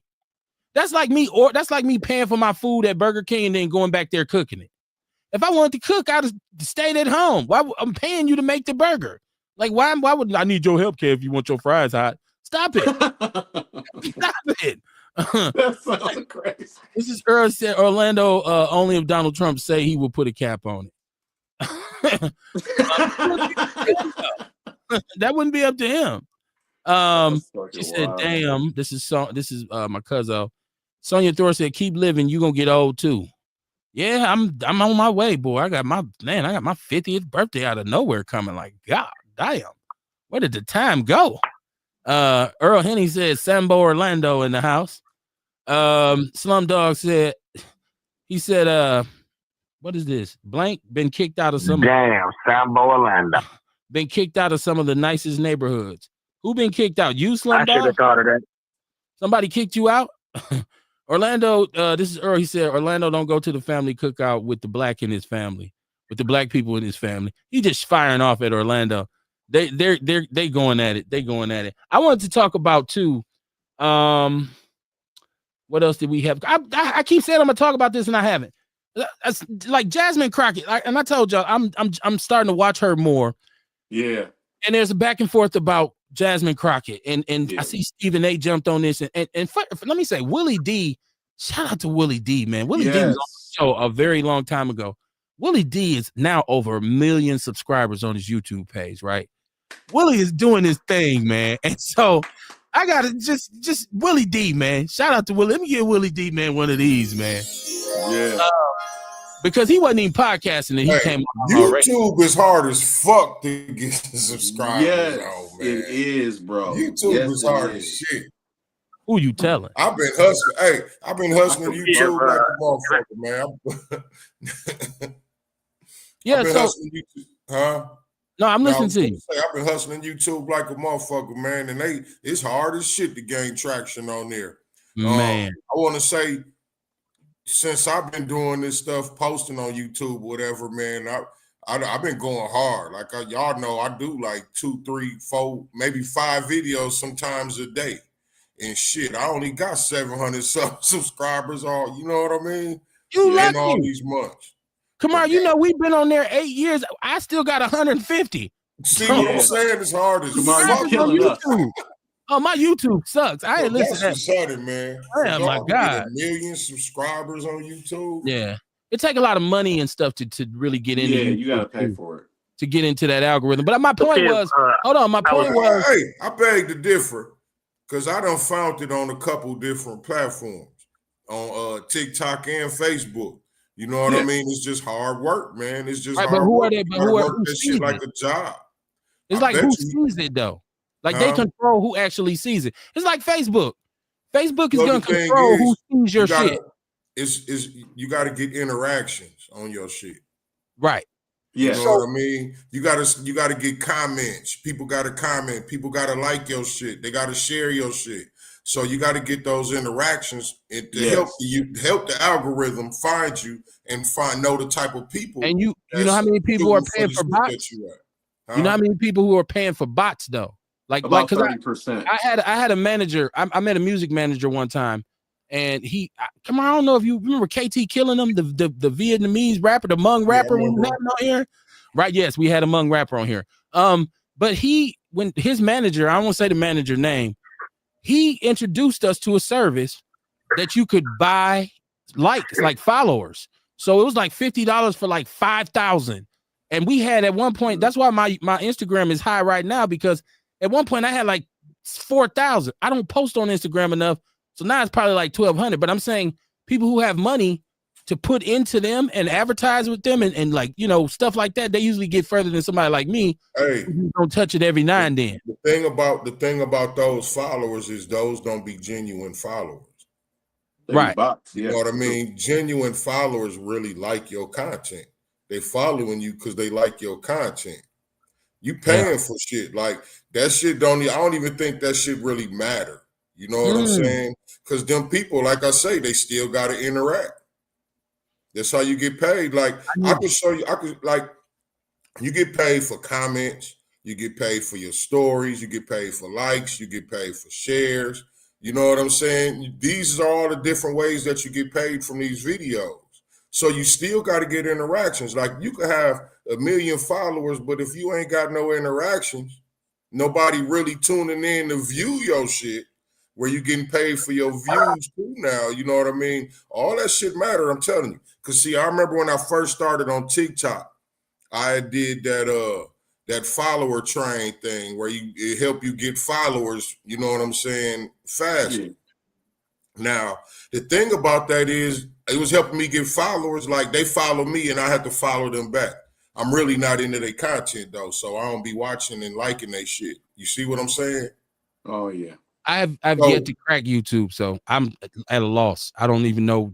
You put me up on shit because I don't know. You know what I mean? I'm just saying it's a lot of hard work. That's why I'm commending Willie D so much. And my point I know the followers that he got is people that's really following him for what he doing. And my point about Willie D was that he was one of the first ones to jump out here because Stephen A. Smith and others were very, very critical of Jasmine Crockett. And there's a lot of people who don't like Jasmine Crockett. But what I noticed is that the discussion was about how she talks, how she carries herself. And it sounded like it was this trying to create her being a black woman expressing herself like a black woman does, because she doesn't sound ignorant to me. She doesn't look ignorant. She sounds like a sister who's had enough and who's in a good fight. I seen Judge Joe Brown. I don't know if Judge Joe Brown is farting dust right now, but he disses everybody. This dude is crazy, man.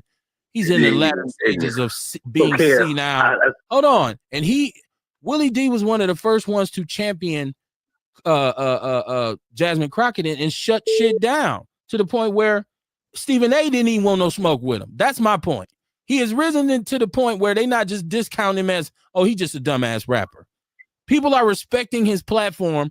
You see a lot of people come in. Hell, Cat Williams went to him after Shay Shay.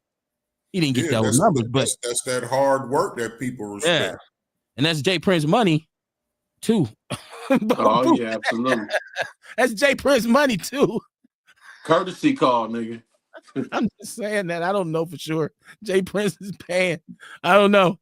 I think we got a caller. Did we get a new caller? Let me see. No, we're good. So no, when it comes to Jasmine Crockett, I think we need more politicians like that. Now, the criticisms of hers that she went to a private college. She tried to act hood. She tried to act ghetto, but she went to a private college and she never grew up. Like, is it a requirement for you to be from the projects and your mama was a crackhead and your daddy's in prison for life? Is that a requirement for you to act a certain way? Like, I can't just be real. If my mama wasn't no crackhead, I can't be black if my daddy didn't go to prison. Like, that's not the basis we should be judging whether or not somebody's legitimate on. Like, oh, well, she talking about she trying to act hood. I don't hear her saying hood things. She's not snapping her fingers and clapping her hands and none of that. She's speaking. Black folks glorify where the murder rate high. Okay. You know what I'm saying? So yeah, so we glorify ghetto shit. You know what I mean? We proud to be from this fucked up spot, this fucked up place. You know what I'm saying? So if we see somebody doing that, yeah, of course we're gonna get excited about somebody like her. You know what I mean? And really, I feel like all politicians should be radical like her. You know what I'm saying? Like, they all should have their own radicalness about them. Like, I want what I want. I'm fighting for my people. This is what we want. You know what I mean? Y'all on some bull. I think politicians really should be like that instead of more like yes men to the political party. So if I'm expressive and I'm intense, like, this is what I'm saying. I don't see her being ghetto. She don't look like she represents this. She ain't got no big ass lashes on. She ain't got no purple hair. She ain't got, no her booty hanging out. And that's all the shit you see. That's trifling in the hood. I don't see that from her. Like, so I'm saying when I listen to her talk, she sounds like an articulate black person who knows what's going on, who's pissed about it. But they label, this is how they put negative labels on us, Kamar. Oh, he's so hood. Now they want to say she's ghetto, but then at the same time, they want to say she ain't really ghetto. She just putting on the act. Which one is it? You know what I'm saying? So I got a caller, last caller who chimed in. What's your name? Where you calling from? Okay, I don't know. Maybe we lost him. That's this Republican Party though, man. It's like look at what they did to Harris, how they jacked on her. You got Jasmine Crockett. You had the fucking Barbara Jordan. They just anything that's black, it seemed like they go at, and it's been getting worse over the past like 5 years. Like, that's what they do, man. Because honestly, with all of this dumb shit that they be doing for she sound hood, like at first they was saying that she wasn't intelligent. Then they couldn't say she wasn't intelligent. Then they talked about where she wasn't from. And I noticed that with these racist conservatives, specifically, not conservatives, like, these fake ass Republicans, the first thing they try to do is try to quote unquote take away your blackness. Like what you just said, like we all a monolith and shit. Like, oh, your daddy got to be in jail and your mama got to be a prostitute. Like all of that dumb shit, bro. Like, that's why I just don't understand. Like, and maybe Orlando can kind of touch on this a little bit. Why has this version of the Republican Party gone so anti-black and their messaging is so racist? Like with that Republican text thread that they had where they was calling us monkeys and all of this dumb shit in there, I didn't see not one black Republican say anything about it locally or nationally. I didn't see nothing, dog. And the Trump administration covered it up for 2 months. Where was the outrage from black people that are quote unquote Republicans nowadays? That's my question. I'm just wondering, maybe he can touch on that one. Because that just threw me off, man. Like, damn, how can you be with a party that covers shit like that up and they talk about people like you? They think you. I want to give him a chance to answer, but first I'm just curious about it. I wasn't trying to attack him or no shit. I'm gonna give him a chance to answer, but let me go to the phone. I got 2 callers. The first caller, 704. What's your name? Where you calling from? This Earl, what's going on? What's going on, Earl? That's AZ. I don't know, man. It's strange that we got to go through this every week. Well, you know, it's Messy sad, Monday. It's sad. It's sad that black folks don't understand that. And white folks don't give a fuck about you, Orlando. And you know it. But you gonna kiss their ass anyway? That's a shame, bro. Orlando is on the line. Orlando, did you want to answer Ian first or Earl? I mean, I want to go back to Ewok because I've been trying to get in for a minute, kid. Yeah, So, you know, but you don't get in by cutting me off. Go ahead. I wouldn't. So Ewok, again, asked the question what I wouldn't do. What I wouldn't do, Ewok, is support, low expectations and graduation rates in black schools in the city of Milwaukee. What I won't support. White schools either? Hold on, Earl. I'm going to get to you next because I got plenty for all y'all. So let's hold on. You got smoke coming your way. So just know that. I don't know, bro. The smoke is coming your way, Earl. I know I'm trying to just. It means you're next. I got something for you. Okay. That's all I'm trying to say. You're next. And I'm waiting for it. Okay, so that's all I'm trying to say. So next thing is I wouldn't support the unemployment rate that we have in our city, Ewok. I wouldn't support the murder rate or the crime rate in our city, Ewok, while you trying to come at me about blackness. If you want to agree with Ian and Kev that said, who you trying to call that's black? Because I don't rock with what you stand for, Ewok, and the way you approach. Again, Ewok, you're wrong with what you're doing, but I'm trying to give you respect enough to say, well, you're a little older than me, so I'm going to give you some space to be a fool if that's what you want to be. I ain't going to call you out your name, derogatory, but you're an old fool. Now, I don't think he's older than you, Orlando. No, I was going to say they're around the same age, actually. He might be a couple years. I don't think he's older than Orlando. So I think you're older than him. Okay, well, I'm not older than him, but again, so if it's okay to go at Ewok, because I get Earl and Ewok confused, they all kind of sound the same. They sound like a bunch of old records from the 70s, but it's okay. So again, Earl, Ewok can sit back and just say what he want to say. He ain't really producing on nothing as far as saying the actual concepts or policies that help black people. He just want to brag on me because I don't agree with him and want to call me names. Man, grow up and get some business and to go do something with yourself. Jackson Crockett's approach to being a legislator and trying to get, things done, that's part of your job. Then also trying to raise awareness, I would agree, that's part of your job too. But ultimately, you're going to be judged by how effective you are as a legislator. Now, for you, Brother Earl, because you want to be on the checklist next to Brother Earl, we're going to have to stop with all the name calling. I'm trying to give you respect because you're my elder, but you can't just be disrespectful because I disagree with you. Let's have a policy debate and let's lay out the issue. Say, white folks don't support you, Orlando. Well, tell that to the Democrats too, who don't support me as well. Be clear across the board. Again, if Ian want to say these things or how these neocons or these other Republicans are attacking Jasmine on her intelligence level, I don't think that's what Stephen A. was saying. I think his overall, if you've been listening to him, this ain't his first rant against Jasmine or the Democratic Party as a whole. They were talking about, is this a constructive strategy for the Democrats to go about these things this way in the party that currently at least has most of the power if you really want to do things for your constituents? I'll land they don't there, have any power though. Their party is not the majority, and he didn't present. But, I mean, as far as the Democrat party, they don't have the majority of the power.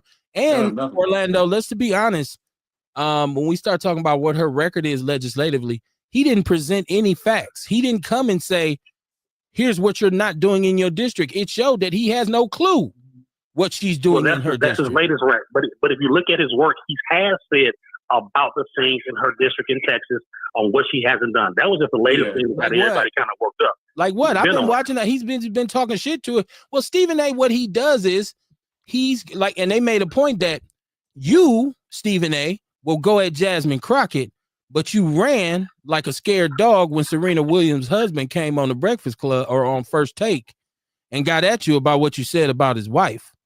Okay. Now, I said what I said about Serena, and I call her a bed wench.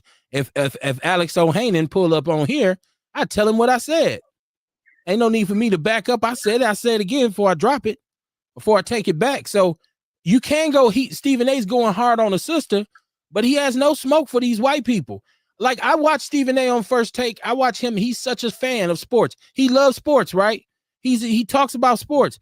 He don't speak to the ownership disparity in the NFL or the NBA. He doesn't Never. talk about the lack of executive positions that the white and like matter of fact, one of his very favorite people in the world is Jerry Jones, who is known. Jerry Jones is so racist. Let me tell y'all how racist Jerry Jones is. Yeah, He was on a picture from 1955 blocking the door of the schools in Arkansas so a black student couldn't get in. And he talking about, I didn't know what was going on. I just kind of walked up there and said, stop lying. He's a bigot. He owns people. He plays with black people's lives, just like the rest of those owners. And they're all Trump supporters too. Stephen A supports that. But see, he's in a different tax bracket. So you get a lot of people who think I make enough money. I gotta support Trump. Well, you ain't in Trump's tax bracket, Stephen A. Stephen A don't support Trump though. He don't support Trump. He is having more heat for Democrats who have the ability to I've heard him say good things. I've heard him say good things about Trump. Anytime you hear a motherfucker say, well, just respect the office. That's a key indicator right there. Is some shuffling behind it. That's Nelly. Just respect the office. The man is a flip-flopper just like Orlando. So it's just like Orlando. What did I flip-flop on, Earl? Because you don't know what you really are. You don't know. What do you mean? You don't know what you really are. What you know what I mean? I know what I really am. You a sellout? You a sellout? No, cousin. You a sellout? Yes, you would. You will sell your people out in a minute. You one of them, just like he is. Your opportunity to sell out, you won't sell out because you a sellout, and you know it. You know you are a sellout. So I can address this person properly. That is Earl. That is Earl. Don't get them twisted. That's Earl. Okay. Earl. I'm going to always call you a sellout because that's what you is. Because I got a brother just like you, a sellout. Okay. And sit there and he a sellout just like you. And I'll call him a sellout. So you have some personal issues, my friend. No, not personal. There ain't nothing personal about that because he don't pay no bills at my house either. Hold on, singer. I put it. Fellas, let's not talk over each other, y'all. Please stop talking over each other. Somebody got to talk. Somebody got to listen. Orlando, you've been called to the carpet. You've been called to the carpet. So I'm gonna give you a chance to respond. My entire adult work history is about empowering black men, in particular, to empower black families with the freedom to make money and move in this country. So when you want to talk all this jazz, talk all this turkey, that's something you may understand. You better understand somebody's resume. That's a resume means what you have done. A resume ain't nothing but a job. Okay. Again, that was my job and something I wanted to go into and help people of black descent. So be clear on what you say, old head, before you be so reckless because you don't know me like that. My work is proven. So I turn back over. Hey, I just hear what's coming out your mouth. What comes out your mouth is like, hey, fuck black people. That's the way I hear you. Well, then you need to check your hearing aids. I don't have a hearing aid, sir. Well, I don't know what you got because you clearly don't know my resume or my work. So clearly, I don't care about your resume. You don't pay no bills at my house, bro. Okay. When I go pay my city taxes, you're not with me. So that's your comeback. I don't pay your bills. Okay, that's fine. If that's the best you got, go ahead. I don't pay your bills. I only pay bills in my house. So hey, listen. Let me do me a favor. Let me go to the chat room when the conversation gets circular. We'll go to the chat room. Ernest Walker says, I was asking Orlando how much ass he's willing to kiss. He sidestepped my actual question. Ace Cooley is in the chat room. Shout out to Ace. He said Stephen A was scared to debate Candace Owens as well. He went soft on her. I seen him try to come back and clean up what he said, but I guess my point was about Willie D was he didn't have no smoke for Willie D like he normally has for people. And he did come back after Willie D and Steven Jackson, a bunch of people. I don't think he gives Steven Jackson as much respect as he's going to give Willie D, right? But it was just a testament to how Willie D has been the same kind of consistent critic of society, like what goes on in terms of black people in this country. People respect him now. I was really just giving him credit for that because he has transformed from really a gangster rapper and to this platform now where you got 1 million followers. And like we said, YouTube is hard as hell to crack. So, and he does go on 2-3 times a day, which your boy can't do because he got a real slave job. So I can't do that.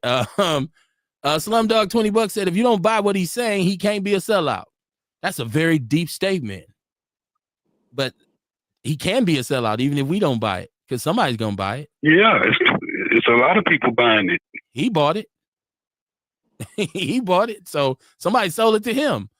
So go ahead, Ian. I want to add one thing. Far as in regard to Jasmine Crockett, as of 2025, 10 bills that she sponsored that has her name on them have been passed through both chambers of Congress and sent to the president, and all 10 have become law. She had a total of 868 bills with her name on them. So far as to be fair, it's hard to say that she ain't doing shit, is my point. And that's why I don't like Stephen A. Smith anyway. So I just wanted to add that, ridiculous. So Don't even know what the fuck he talking about. I would say this to her legislative, record.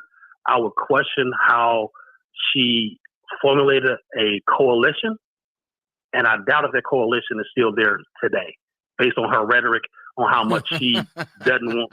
So that's the question. Orlando, you know now that don't sound like a sellout right there. You know why I'm laughing, Orlando? Because my brother just said that sounds like a sellout. My brother just said, now hold on, let's talk about context, right? The context of this conversation is her legislative record, right? Which she was called out, Stephen A. and other people, not just him, but other people who have criticized her, saying, well, if she doing all this against Trump, why she ain't putting that kind of energy into her district or whatever? Now, my brother just said her name is on how many bills? 10. 800. No, her name is on 800. She has 10 that have become law. So then you're going to say, well, how she form a coalition, though? Just listen to what I'm saying. Your name. Listen, hold on. Her name, that means she at least was involved in this legislation, okay? And she had 10 that passed, and your thing is, I don't know how she formed a coalition. What coalition? So let's look at, like you said, what coalition? When did she pass those bills? Under what administration? That's not telling me what the coalition is. That's not. I mean, as far as how did she get the votes passed? Is what I'm saying. Was it more Democrats under a Democratic president under Biden, or again getting your name on 800 pieces of legislation? That's a saying you signing off on something that you like. That ain't really. But your criticism is that she's not doing anything in her district. Ain't that what you're supposed to do? The contention is this: how effective? If she has 10 bills that were passed, I would question how many she got passed under Trump and how many she got passed under Joe Biden. That's not the concept. The context is she doing anything in her district? Now we prove to you that she is, and then you say, well, was it Trump or was it Biden? What the fuck, man? And then let's look at what did she actually get passed. Did she agree to the co-signing of a name of a post office that everybody can agree to? I mean, what does she actually do for her district? Is there a law that post offices have to be changed in somebody's name? Because he did say what she got passed are now laws. I don't recall no law being passed that we got to name a post office after somebody. I got a better question. You got to minimize her. Go ahead. No, go ahead, Ian. I was going to say, I have a better question. How many laws has President Trump gotten passed? And how many things has he gotten done without executive order? See, when President Obama used to quote unquote rule by the pen, we ripped him to shreds. This dude has a record amount of executive orders because he doesn't understand how government works.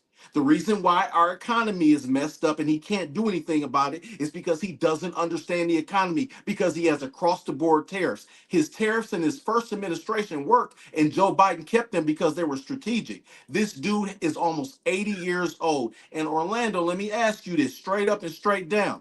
What has he gotten done without doing executive order? How many laws has this fool gotten passed without using executive? Well, he doesn't have any laws passed, but what has he done without using the executive order? That's all I'm asking. I'm wondering. She got some shit done. Put a lot of money in his pocket. And controlling everything, and he still don't get shit done. Well, I mean, once again, I'm glad that it's what it is. Is moving the goalposts, because when asked a direct question. I mean, right? No, hold on. See, but that ain't what Stephen A. said, and we were talking about his criticism of her. Yep. That's not what he said. He didn't say. And most of the things she did get passed were under Biden, because he didn't even give her credit for getting anything done, because he said she ain't doing no work. Our point was that she's doing the work. Now let me move on, because the facts are the facts, Orlando. And I love how you a two-step king, man. You are the Sammy Davis Jr. of Outlaw Radio.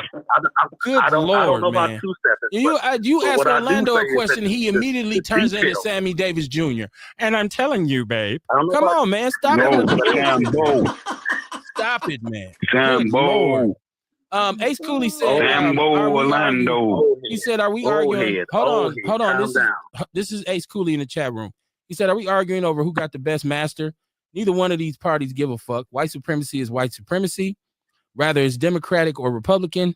The shit gonna get fixed. It ain't gonna get fixed until we match the energy.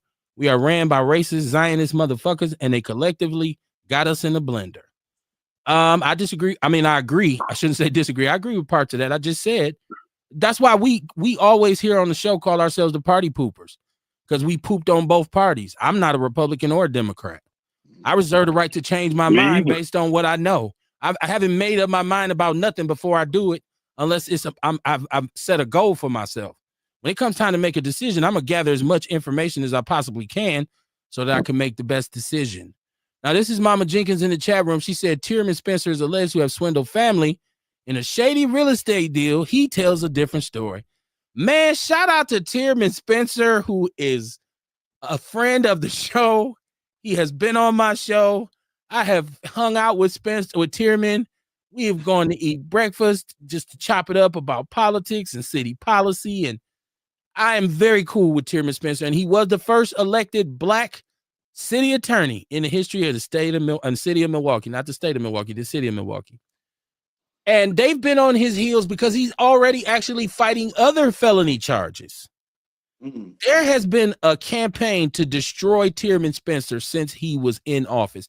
And I'm going to say this. They're trying to take his license. I'm going to say this. Tierman pissed off a lot of people when he became city attorney. He went against the grain, even against the Democrats who helped him get in there. They turned their backs on him. And the conservatives here was so pissed that a Black man was in that office, because the only reason his predecessor left is because he got too sick. And Tierman was able to come in there and snatch that position. It pissed white people off that they couldn't stand that. So I'm rocking with Tierman. I don't know the details of this. Go ahead, Kamar. I got a question. Would it be a campaign to tear him down if he didn't do the stuff that they bringing up? Depending on who he pissed off. Well, I'm asking the question. If he did the stuff that they bringing up, if he's guilty of the stuff that they've been bringing up, is it a campaign? Or you mean a conspiracy? If you did the shit, you did the shit. If he did it, yeah. Right. If he did it. I'm saying I don't believe he's done some of this stuff. Because see, I know this last one, they talking about they talking about real estate. How they said him and his partner was swindling. It was one guy in particular they talked about. He had his mother house, was in charge of his mother house, and said they got him to sell them the house for $8,000, in which they turned around and sold it for $245 or something like that, right? Yep. So if the stuff is illegal, what he doing, it's not really a campaign of smearing, because like shit, you just got caught committing a crime if that's what he did. If he's proven guilty, he is guilty. Listen, if that's then it true, ain't no campaign. So we can't call it a campaign, Kev. We can't say it's a conspiracy. I didn't say it was a campaign. I said they've been on his heels. I didn't even use campaign. I would have said conspiracy. I never said campaign. You did say campaign. You said there's a campaign. Did I say campaign? Yeah, you did. So if I said it, you know me, man. I usually hang on the words. If I said it, it was a mistake. What I meant to say was there was an agenda to come after him from the first time he stepped in office. That's what I meant to say. So if I said campaign, because it wouldn't even be a campaign. So I don't even know why I would have even said that, because campaign is running for office. So if there from the first time when he said he touched the white woman leg, he said the white woman had nice legs. There was, as soon as he got in office, there was, and then his partner, his former partner, who was his assistant director of the office, he was doing his own shit on on city time. They both in court for that. He's in court for storing cars in a building and having them repaired that ain't that the zoned city for took it. down. Right. So I'm just saying, either he's really a bad criminal, he must be the worst criminal ever, or there's an agenda or a conspiracy to bring him down. But I think why? that's Like, we know we in Wisconsin now. If he didn't do the shit, they wouldn't be able to fuck with him, is what I'm saying. If he's proven, like you say, boycott. How do you boycott prison? Not doing the shit. That's all I'm saying. But in politics, why your name keep coming up? Why is your name on all this different paperwork and shit about shit that ain't right? But in politics, you can get enemies. Let's be honest. And when it comes to deep politics, you can get the wrong enemy that will get your ass and be on your ass. So what my point is, all politicians got something in their closet, but they don't all get called out until they fuck with the wrong person. Then all of a sudden, how you think somebody campaign finances from 12 years pop up in 2025? Like, oh, you want to play? I got somebody over there in that office. Hey, let me see his logs, his hours. Who went back and figured out this dude's hours was being charged? Yeah, and that's my point, though. Like, politicians, y'all got to stop the bullshit. You got to cut the. If you're gonna live right, you're gonna live right. If you're gonna be a leader, wanted that land in cars. Let me finish. If you're gonna be a leader in the community, you got to live right. We talked about this. Or you're gonna get bust out. You're gonna piss somebody off. Look at especially if you're black. Bro, ain't none of them doing this right. Say that again, Earl. Ain't none of them doing it right. The black ones or the white ones. Look at all the failures in financials with the city, the county, and the school board. Every last one of them had a black man in charge. When it started to fail, it was failing before the black man got in charge. Oh, well, I agree with you there, Earl. We agree. The Sambo you call me. We agree, Earl Sambo, because you a Sambo too. So I agree with you. No, I'm telling the truth. I'm telling the truth. You sucking booty. I'm telling the truth. You a booty sucker. You are a booty sucker. You suck booty. You suck booty so good. You and Stephen A. Smith can go out together. Yeah, hold on. Time out. A booty sucker. Let's just leave that right there. Never heard that. Let's leave that right there because I wanted to make a point too. I rock with Tierman, right? I rock with him. So if he did it, if he's proven guilty, if it's real evidence, not trumped up charges in the kangaroo court, right? Because we just talked about Asada Shakur, there was some gunplay when the police officer pulled her over, and she was convicted in court, but it was a sham. There was no way she could have actually done the shooting. So I'm saying sometimes you can get railroaded, but I hope Tierman's listening because I rock with you, Tierman, and I'm friends with a lot of criminals. So if you did do it, you can still call me. I'm not gonna buy no house from you, but you can still call me. So I just want to send Tierman some love, man, because I know he's an elderly brother, and I know he has some health challenges. So shout out to Tierman. That's my guy. It is what it is. But if you was wrong, you was wrong. Ain't nobody gonna make no excuse for you doing something wrong because we cool. Like my brother say, did you steal a snack cake? Yes, I did. Then that's all we need to talk about. You stole the shit. I'm not gonna say, but they should have let you get away with it. No, you fucked up. Why you wasn't covering your ass better, Tierman? That's what I would say. Damn, but you are a horrible criminal. But most lawyers are. Go ahead, Orlando. So, Kev, I'm looking at what Ian brought up of Jasmine Cracker's record in Congress. Most of the stuff is co-sponsored. Most of the stuff is under Joe Biden, and half of it is like, thank you for the, the library. And so I'm just saying that. Trump only been in office, what, a year? Correct. So to say it was passed under Biden, it ain't like that was 20 years ago. And keep in mind I'm too, just saying, right now she's got the next generation. Oh, my fault. Some Dems had control. Go ahead, Ian. That's Go when ahead. Dems had control. Go ahead. I was gonna say she has the Next Generation of Farmers Act that's on the table right now. She has the Free Speech Act. Those are both bipartisan legislation. She has the Election of Anti-Interference Amendment. Now the Republicans might not ride with that one for obvious reasons.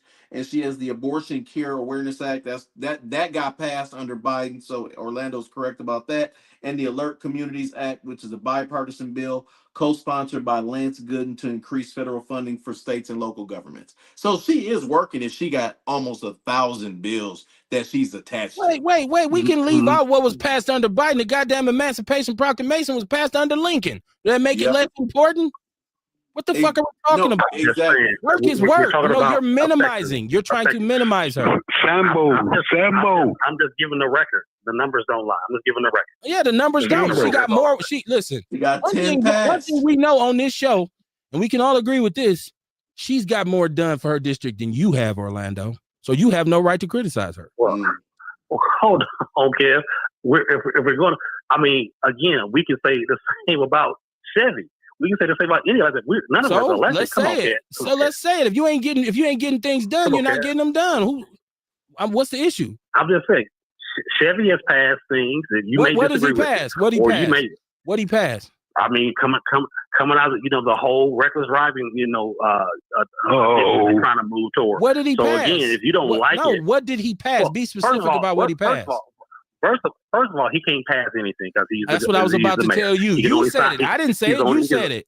You said it. He can only sign. I mean, that's you said it. I didn't say it. You just said. He corrected himself because Trump didn't pass anything, right? And nor can Jasmine Crockett pass anything.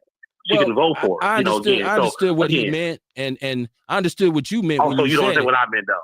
You the one who said it, though. You the one who said pass. I said, what does he pass? Orlando. You did. Old head. You should stop being so old. Stop doing that. Man, I'm going to the chat room. Sonya Flores said, I think Stephen A is jealous and mad that a black queen speaking up and speaking out. And for the other guy on here, really? She said, really? Listen, they go a whole different topic. And this is confusing too. And this is why we got to be careful with how we anoint celebrities, right? Yes. Snoop Dogg. Oh, yeah. Snoop Dogg a couple months ago went to the movies with his grandson to see some cartoon. There's same-sex relationships in the cartoon. He's vocal about the cartoon. He's saying, I'm scared to take my kid to the movies now. Lo and behold, there's a Snoop World cartoon coming out. And guess what? It's same-sex characters in the Snoop Dogg cartoon. I can't stand him, bro. I am trying to understand, and I get it. Money. Is it like into when we showed him saying, which one of you sellout ass niggas would go perform for Trump? Exactly. And let me see. And then he was the one who performed. Is it time for us to dismiss Snoop? Doggy Style album was a long time ago. Like I mean, there was already a contradiction in the family image that it was already a contradiction in the family image that he serves. But then we can go back years and see him with women on the leash, and he was a pimp, and then he was Jamaican. He had dreads. He was Snoop Lion, right? I think he's just lying, right? I don't think he's. Is he confused? Like this is once again. This is why I say we got to be careful with celebrities when we go to them and ask them to represent some kind of ideology for us. I'm not, when I see Snoop on the screen, I'm changing the channel. Go ahead, Ian. Okay. Well, you got the new Death Row records. You got October London. Okay. He a good artist. You got the other dude that sound like Marvin Gaye. I don't know his name. That's October London. Okay, that's October. Okay, thank you. It's gonna sound like a contradiction. I think Snoop is a sellout. By definition, he gets paid. He says things and he gets paid whether he believes it or not. He talked too much shit about Tupac, so I don't like the nigga anyway. But he got a couple of badass artists on that Death Row. He do. October London, bad man. And I want to support October London, so that's the only reason I stream that shit. So I just wanted to add that point. It's hard to be like, man, I don't want to support his business and screw this dude. Can't do it. You know what I'm saying? I want to support the young brother October London. That's just me. Well, out of support just from the fact that he was able to rise from where his humble beginnings and become this icon, and he's a representative of our culture in terms of hip hop, and we grew up during that same era, the 90s and all this. I feel like his transition, his story, and his ability to rise above all that and become a businessman and to be able to create generational wealth, because that's what it's all about for us. But I'm just saying his political views are skewed.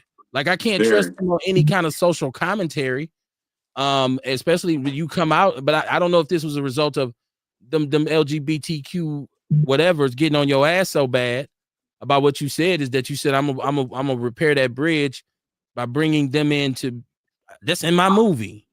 But once again, you shouldn't try to, when you leading people, you can't be flip-flopping.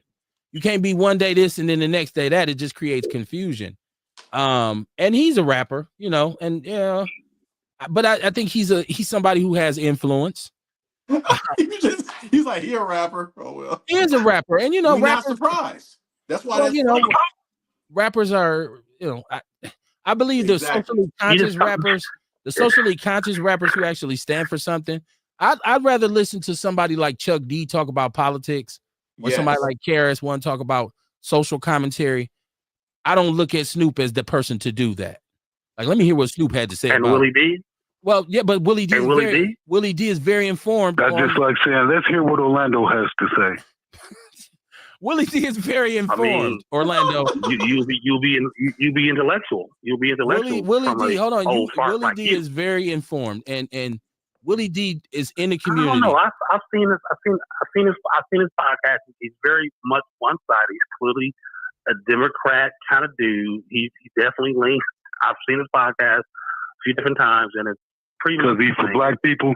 That's what I was about to say. See, that's what you hear. He don't strike me as being a Democrat. That's what Orlando said. I've never heard him say. He's for liberal power. As a matter of fact, I've heard Willie D say he don't fuck with the Democrats too. So, well, I've heard him say they ain't shit specifically. Okay. Oh, Sambo. Okay. Hey, old head, you better take your Sambo Orlando. Ernest Walker, cholesterol guy. Hold on, let me finish with the chat room. Ewok said Snoop been fake. That's why Pac fell out with him. Snoop don't stand on business. I don't know what the nature of their personal business is. This is me in 2025, rap lyrics aside, looking at what you say to us. And you're supposed to be someone who is influential in our community. It's just like when Nelly does this thing and then he comes on and he's talking about, I respect the office of president. And he was so in awe of Trump. But then you come back with your products, you come back with your music or what are your tours, and you want us to buy the tickets. But you are openly supporting a white nationalist. So that's why I say these celebrities, they got to go where the check is. And I get it. I totally get it. They're going to say, look, man, shit, that was $12 million. I had to go get that bread. So and that man he's supporting used to be a Democrat. Who's that? Is he Earl? Donald Trump. Oh, okay. Earl. You sound old. Stop it, man. Stop it. Oh, so Donald Trump didn't used to be a Democrat? I'm just saying, Earl. Stop it. He wasn't for Democratic policy. I'm just saying, Earl. You sound you. Yeah, I'm gonna try to pull back. But you're starting to flex my nerves a little bit, old head. I'm trying to be respectful. Well, go take one to the head. Okay. I got you, old head. This is ridiculous. Listen, another example of Milwaukee and its failed mechanisms. The housing authority of the city of Milwaukee still struggling to provide the Section 8 money for people's rents. People are behind months and that are supposed to have received Section 8 money because Hackham has this record of being the only organization that I've ever seen actually steal from the feds and the city. They stole from the feds and the city, and Hines is somewhere on the island. That's that city pension money. That's where your city pension's going to. He's drinking Mai Tais on the beach with a girl in the grass skirt on Hawaii. And thousands of people have been affected by his lack of leadership skills with the housing authority of the city of Milwaukee. But once again, he's in hiding. They were double dipping. They were taking money that they were given by the feds, and it was supposed to go to rent. And so, I mean, it was supposed to go to supply, take care of people. But what they were doing was they had fucked off the money that they had from the city. So they was using the federal money to pay their employees, which was wrong, and it's illegal. I haven't seen anybody get charged for this. This is another situation where you look at Milwaukee and you say, do anything work? White collar crime. Does anything work? Like all the things we vote for, is any of it functioning? I think it's time to start taking these people to task, man.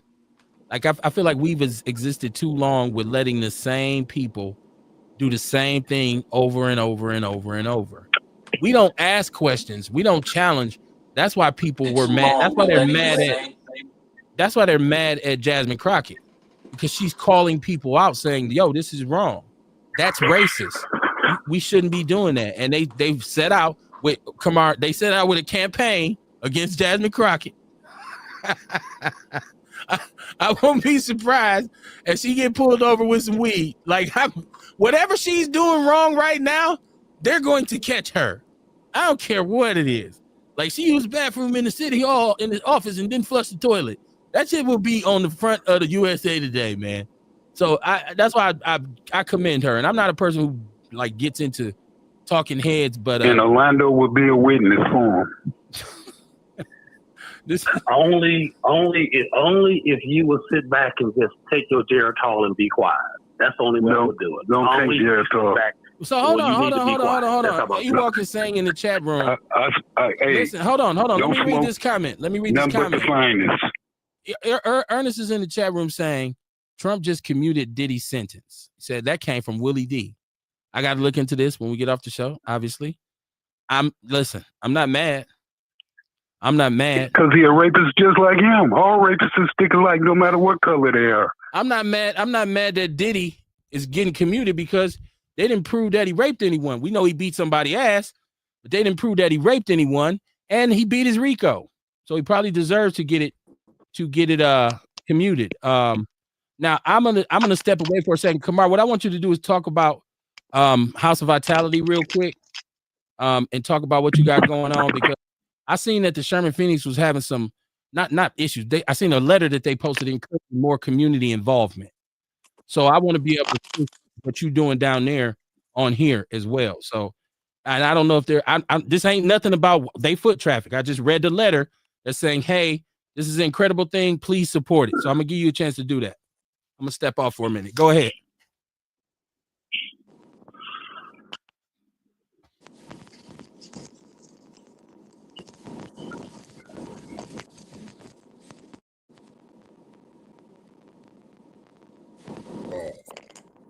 Yeah, so you know what I mean? I know everything is opening and thriving up there, you know what I mean? We still do different events every weekend.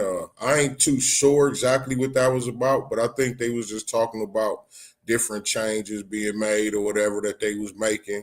But it's all good. Ain't nothing wrong, you know what I'm saying? Nothing wrong or nothing like that. I know I'll definitely be at the House of Vitality every Tuesday through Saturday from 11 to 7, you dig? Y'all can definitely come on up there and holler at me. I'm also still doing the content classes on Saturdays at 3:00. You know what I mean? Y'all interested, bring your $25 and pull up. You know what I mean? I'm going to show you some stuff. We go through your phone. I show you how to make some videos. We can go through your social media pages. I'll show you how to make some corrections on how to make your page go viral to help you get monetized. But yeah, you know what I'm saying? Everything is live up there. Make sure you come get that real OG lemonade. You know what I'm saying? It's popping. Sea moss lemonade. Let me get that right. That sea moss lemonade. We also got all the Vitality flavors still, you know what I'm saying? So they still there. We got the elderberry sea moss. Elderberry right now is the time of year for you to get your elderberry in. You really need to be trying to boost your immune system because you know what I'm saying? We coming into the cold season. It's getting a little chilly out there now. And you need to get your immune system strong. It's good for the kids also. Get them kids' immune system strong. I know y'all don't want them sitting in the house with you every day, all day. What it do, Ian? Man, I got a quick question for you though, OG. How did you get involved in that business specifically, and how long have you been in business now? Man, I got into this business it was a lifestyle. You know what I'm saying? I tell all the youth, whenever I get a chance to talk to them about this, I tell them, I say, man, listen, if you're going into business, find something you don't mind doing every day. Find something that you could do every day and not feel like you going to work, right? So now I'm gonna tell you how I got into this business, you know what I mean? Because I really kind of like stumbled into it. I was studying our culture. Learning about our culture, and it got into, how they talk about, we learn about knowledge of self. Well, knowledge of self, it ain't nothing but health. You know what I'm saying? How to fix yourself if something go wrong, how to fix yourself, whether it's in your body or your mind even. You know what I'm saying? So even in our culture, we learn how to meditate. You learn how to meditate on different stuff like that, on different issues that you may be dealing with in your head or whatever. But as far as how I got into the business, I started learning about the herbs, and basically, I found the group of herbs that I really like. That while I was working at that pallet company. It was always cold. I was always getting sick, getting colds, and so did all the other brothers in the place. So I started drinking this tea whenever I got congested. I make me a half a gallon of this drink. And I drink it throughout the day while I'm at work. And by the end of the day, shit, I'm breathing just fine again. You know what I'm saying? So I start passing it out to the fellas when they got sick. They start buying the shit from me. They start buying and taking it home to their families and shit. You know what I'm saying? So now I'm selling this stuff. It's just a side hustle. I wasn't thinking nothing. I'm just, it's a side hustle. Then I started making sea moss pills because the sea moss powder tasted horrible. So I started making pills. And I started selling those, you know what I mean? When Honeybee Sage opened around that time. And she allowed me to put my sea moss pills and my detox, the same mix what I had been drinking, in her store. So now here I am, like I say, it's just a lifestyle. You know what I'm saying? Now I'm doing this. I'm putting this tea what I made in the store. I got these sea moss pills in there.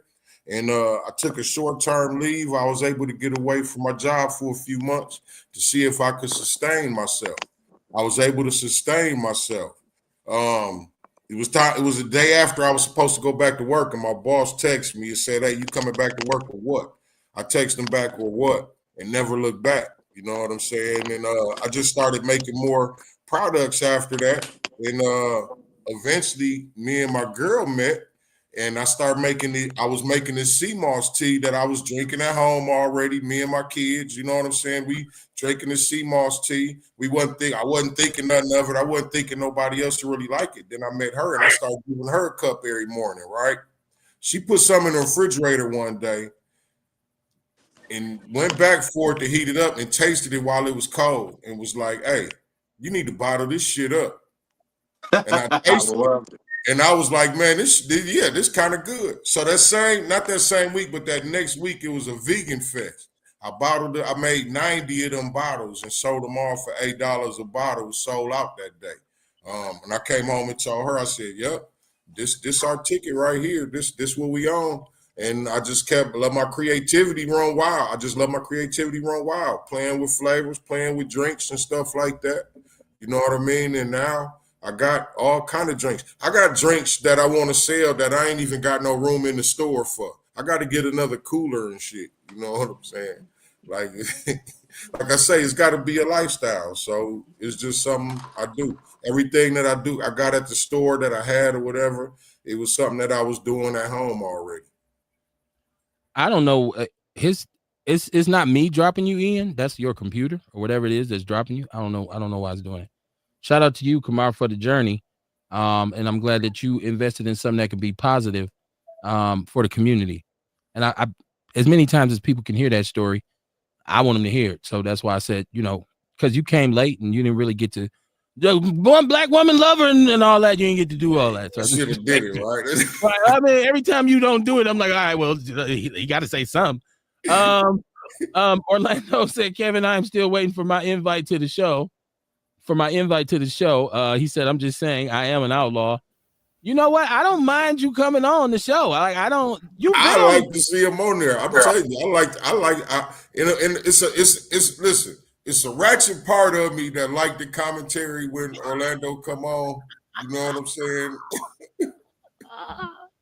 But I just know that shit look bad when brothers be going at it on here. You know what I'm saying? But it's a part of me that like that shit. I ain't gonna shit you, right?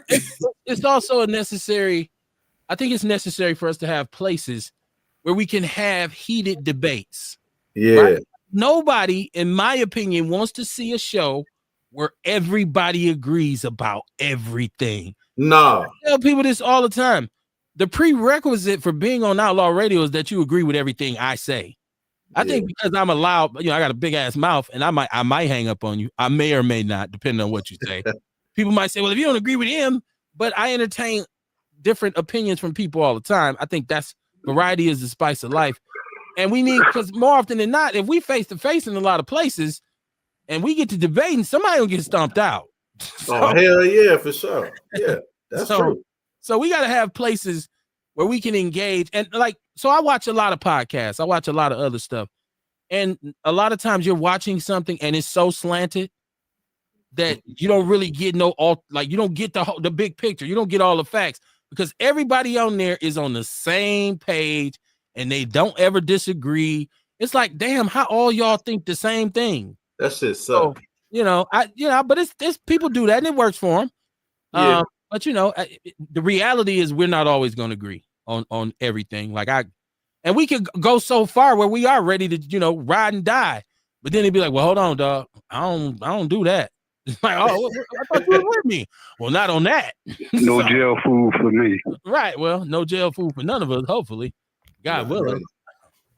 And look, we are marking the anniversary of the Million Man March. 30 years ago, the Million Man March. Now, had a wonderful time. I think it's funny that when we start the show, we're talking about protesting, and we talk about what happens after the protest is over. Yeah. And ultimately, the criticism of the Million Man March is that what happened afterwards. Like nothing happened. Okay, now I'm not. And shout out to you because I wasn't there. I was in North Dakota. I was going to school, so I wasn't there. And I heard a lot of brothers say it just felt good to see us assemble and listen to the great minister, who I do have the utmost respect and adulation for. Yeah. And so people say, no, the point of that was to show that we as black men could unite for positivity and show that we aren't promoters for dysfunction in our community. We don't celebrate that shit. Black people, see, the false narrative that they create is that we love dysfunction. Yeah. Like we love crime in the community. Like we love to see women get mistreated, and that's what we said. We nobody in our community is against that. Nothing can be further from the truth. As a matter of fact, I believe value-wise, black people are more conservative than the conservatives. Yes, absolutely, we are. Because when it comes to values, saying no, we want quality public education. We want a strong economy. We want people to be held accountable. We don't want to see corruption. If Tierman did it, he did it. His ass should go where the people who did it go, right? That's us. That's conservative. That is. We're not slanted. And you got some people who are revolutionary, and you got some people who are militant. But even they are conservative to a point because they're fighting for values. That's what they want. They want our values. They want us to be able to think clearly. So it's a misnomer to think every black person in the community is a criminal. Every black person in the community is cool with what's going. A lot of us have a serious problem with what's going on in Milwaukee right now. So, hell yeah. So when it comes to all of those people getting together saying, let's go to Washington, let's make a statement, I think it was a beautiful thing. I think the spirit of it, to me, is something that should have been repeated after that, like at least every 2-3 years, every 4 or 5 years. But it must have took a whole hell of a lot to get it done. So just for the recognition of it, I'm going to say I appreciate it, but I don't know what it actually did. If somebody got more knowledge than me, go ahead, Earl. They put a lot of money in them boxes he had. Okay. There's a lot of money going in them. It helped the cause. Esau worth giving up. You know, people don't understand one thing. We all in this world together, man. Like that man gave that country that money and took all the stuff he took from hungry kids, but he gonna give because the place looks nice. Come on, man. We got to see the big picture. You said that man money is stealing money from the United States of America.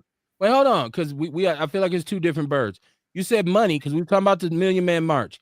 You said a lot of money went in those boxes. Are we talking about the nation of Islam, or what boxes?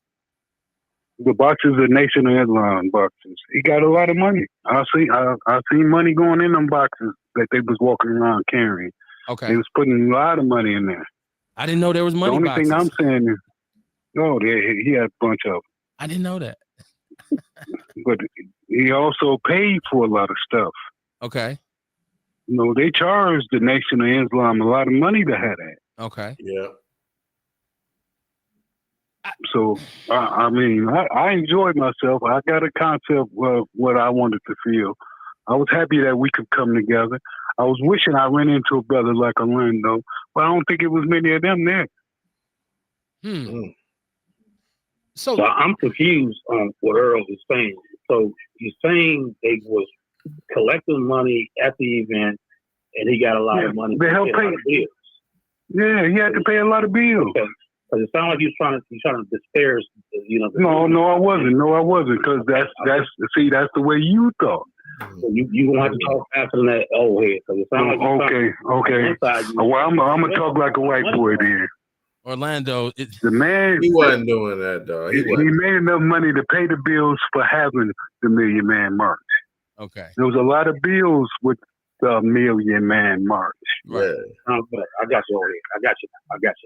So I guess my question would be 30 years later, because we can look back at we can go back and look at the March on Washington from MLK, right?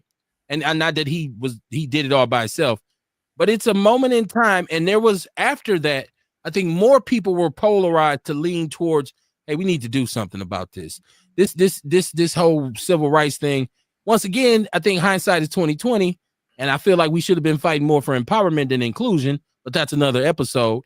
But there wasn't an effect. Like, I think people's mindset kind of shifted just a little bit after the March on Washington, because that was the first time people saw, like, wow, this is a really major thing. Now I want to know, what was the effect that the Million Man March has had on us post the next 30 years later? We're looking back at this saying it did what?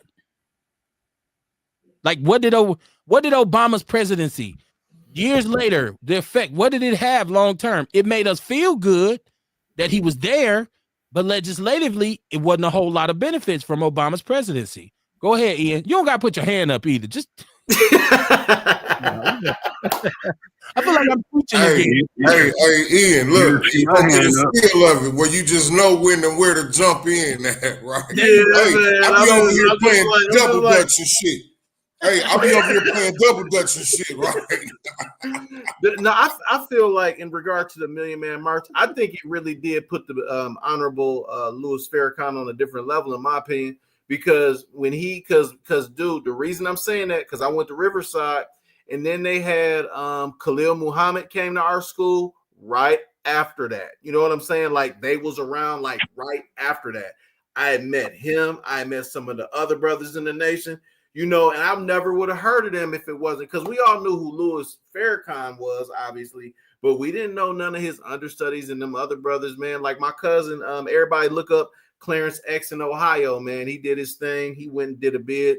He did a murder or whatever. He got out, man. He's starting to build temples across the country, and he's met the Honorable Louis Farrakhan now like 2 times.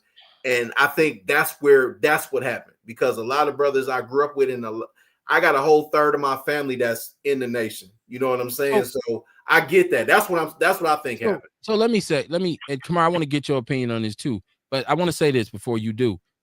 I think Minister Farrakhan is good for us. Yeah. I think the nation is good for the nation. Like, so I said, what I'm saying is, if you are a member of the nation, there are some benefits to being a member. and they've managed to secure those rights and whatever those benefits are for their people. It's no one nation to Islam though. I get corrected. No, I'm talking about all the FOI. time. Yeah. I'm talking about the FOI. I'm not talking about Sunni Muslim. Yeah, for sure. The fruit. I'm talking about the FOI. I'm saying the nation is good for people who are in the nation. Yeah. But Minister Farrakhan, his message is good for all of us. Like, I'm not a Muslim, but I can listen to the minister and say, that's true. All day. So I can understand that. But I'm not a Muslim. I might be eating a ham sandwich while I'm watching it. You know what I mean? I'm not trying to be funny. I'm trying to draw a parallel, because I don't practice Islam.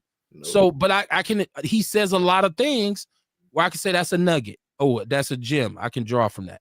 So, Kamar, what did you think about the Million Man March?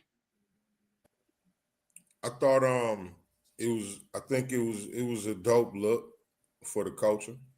Okay. You know what I'm saying? I don't know what they accomplished out of the Million Man March, but you know what I mean? It was a dope look. It showed that a whole bunch of people brothers and sisters can gather from around the country. You know what I'm saying? And pull up and delineate, you know what I'm saying, and do whatever they got to do, you know what I'm saying, or whatever was going on there. I didn't make it, you know what I'm saying, but I think it was a dope look. I wouldn't take nothing from it. I don't knock nobody that went. I think Farrakhan showed the power that he has, you know what I mean, the reach, you know what I mean, which is amazing. So yeah, I think it was a dope thing. But I just said that because we was talking about that earlier. You know what I'm saying about what comes out of it. I just said I don't know what came out of it or not. That's what I'm saying. It was a super dope event. But that's what I'm saying. 30 years later, and more importantly, why wasn't there a continuation of something like this? Because we haven't had this. Like, we've had people try to do it, but it's never been like, even at the 10, there should have been a 10th anniversary at least. Like, let's do it again.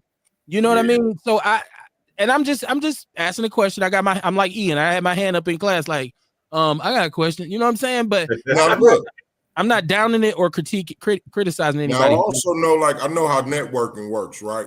Like, so I bet you it was a lot of dope stuff that came out of it that nobody knows. You know what I mean? Like, people connecting and doing stuff. You know what I mean? It's just that people don't know about that, or it didn't get reported. You know what I'm saying? Like, yeah. So that's why I said I think it was a dope thing, man. I heard somebody say that before. It might have been Brother Rick Muhammad, who was with the nation at the time, and I think I probably asked him this same question, and I think he said that there was business deals made by people who were there who were looking to network, because everybody wasn't there to network. Some people were just there to support. But he said that happened. So Ewok is in the chat room. That's a success then, if you know what I mean. Hell it is. He said the march was to show them white people it's a lot of us and we know how to whoop ass too. He said it was a show of power. The story and they were scared that day. The stories you hear from brothers who were there, like how Earl just said he had this great time. I've heard brothers say, man, you should have seen it. It was just amazing to see that many of us and have no incidents. No problem. No problems. Everybody was there like, yo, you my brother. I fuck with you. Yep. But I think we're way more divided now than we were then. Hell to the year. Yeah. I think a lot of us have kind of moved on up financially. And that creates division amongst blacks because we have a more clearly defined black elitist class right now. The black boule is real. Became Republicans. That's what happened. Some of them Democrats. They still boule. I mean, boule is boule, man. Don't ever dismiss the idea or notion of the talented 10th. Go look that up.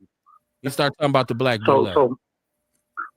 So my reflection, if you don't mind, care to jump in on what I think of the Million Man March was, I think you have a valid question too, and I think this goes to your broader context of, like, when you do these gatherings, what's the next move? Did we just come together for this moment, or was it a movement? Did we build? What was the tangible takeaways from coming together? Did we get things passed legislatively? Did we have a movement on Congress and local states to change X, Y, and Z?